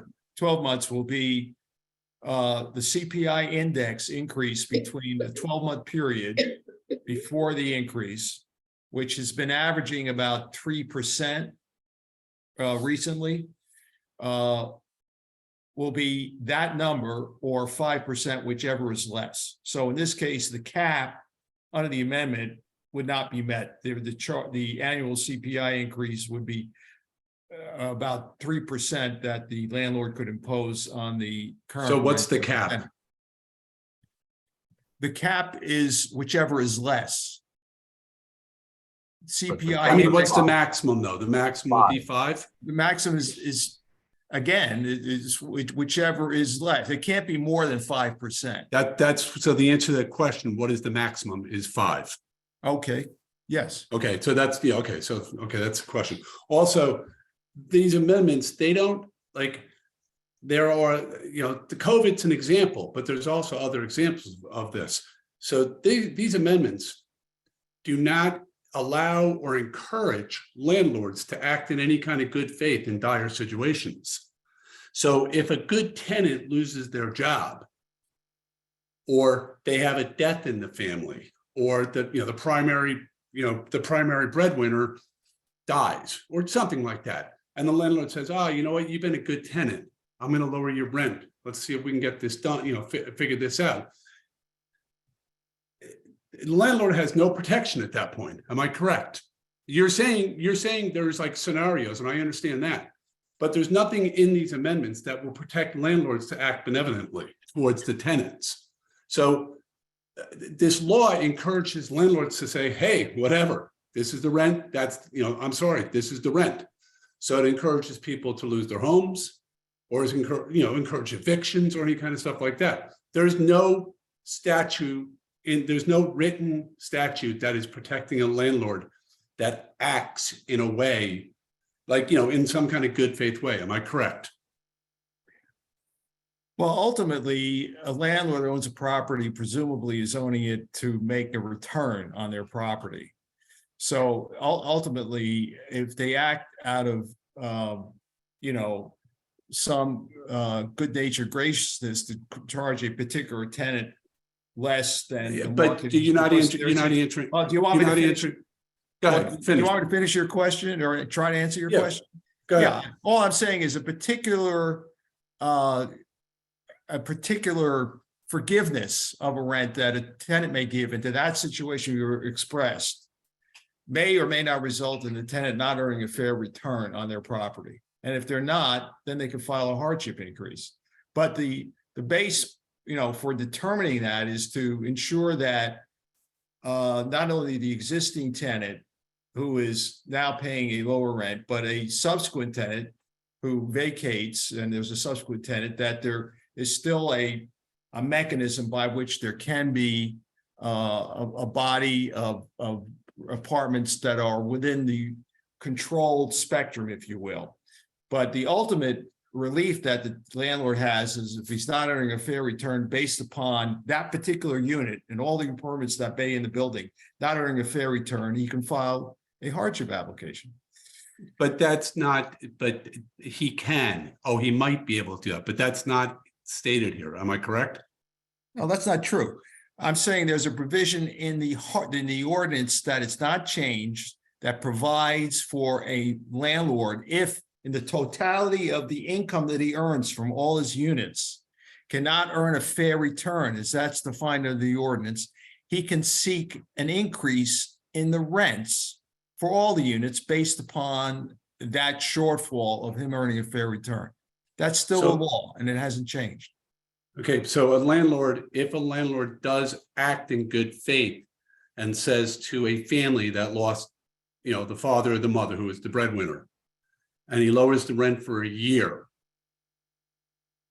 he then has to go through the process of filing in order to get his rent back up to where it was. Am I correct? I can't answer the question. I mean, if you're now applying a specific set of facts in which you're saying there was an agreement to reduce a rent for a period of time to go back to the original rent after a period of time, how would the rent regulation officer decide that case? Can't answer that question. Can't give you a rule of law to that. No. Okay, all right, thanks, but There's enough discretion, I think, that if there's an exceptional circumstance like that, it can be considered by the rent regulation officer. all right, thank you. Okay. Thank you for your questions. Okay, that was the last question from members of the public. I'll just check in quickly if there's any additional questions from council members. I'm going to assume not, seeing no hands, and just go to thanking everyone for taking the time. I know it's been a long meeting. Thank you, Mr. Sarkeesian, for joining us this evening. Thank you, Director Brown and Ms. Falco for joining us on behalf of the community development team. And I'm sorry. Okay, no additional comments. Thank you all for your time. Very much appreciate it. And hopefully this has provided some clarity to the amendments being proposed, which will be subject for further discussion at the next council meeting, which is Wednesday, February 1st at 7 p.m. Thank you so much. Thank you, Judge. Thank you. Thank you. Thank you, Judge. Thanks, Council President. Bye. Great meeting. Thanks, Judge. Thank you. Really appreciate it.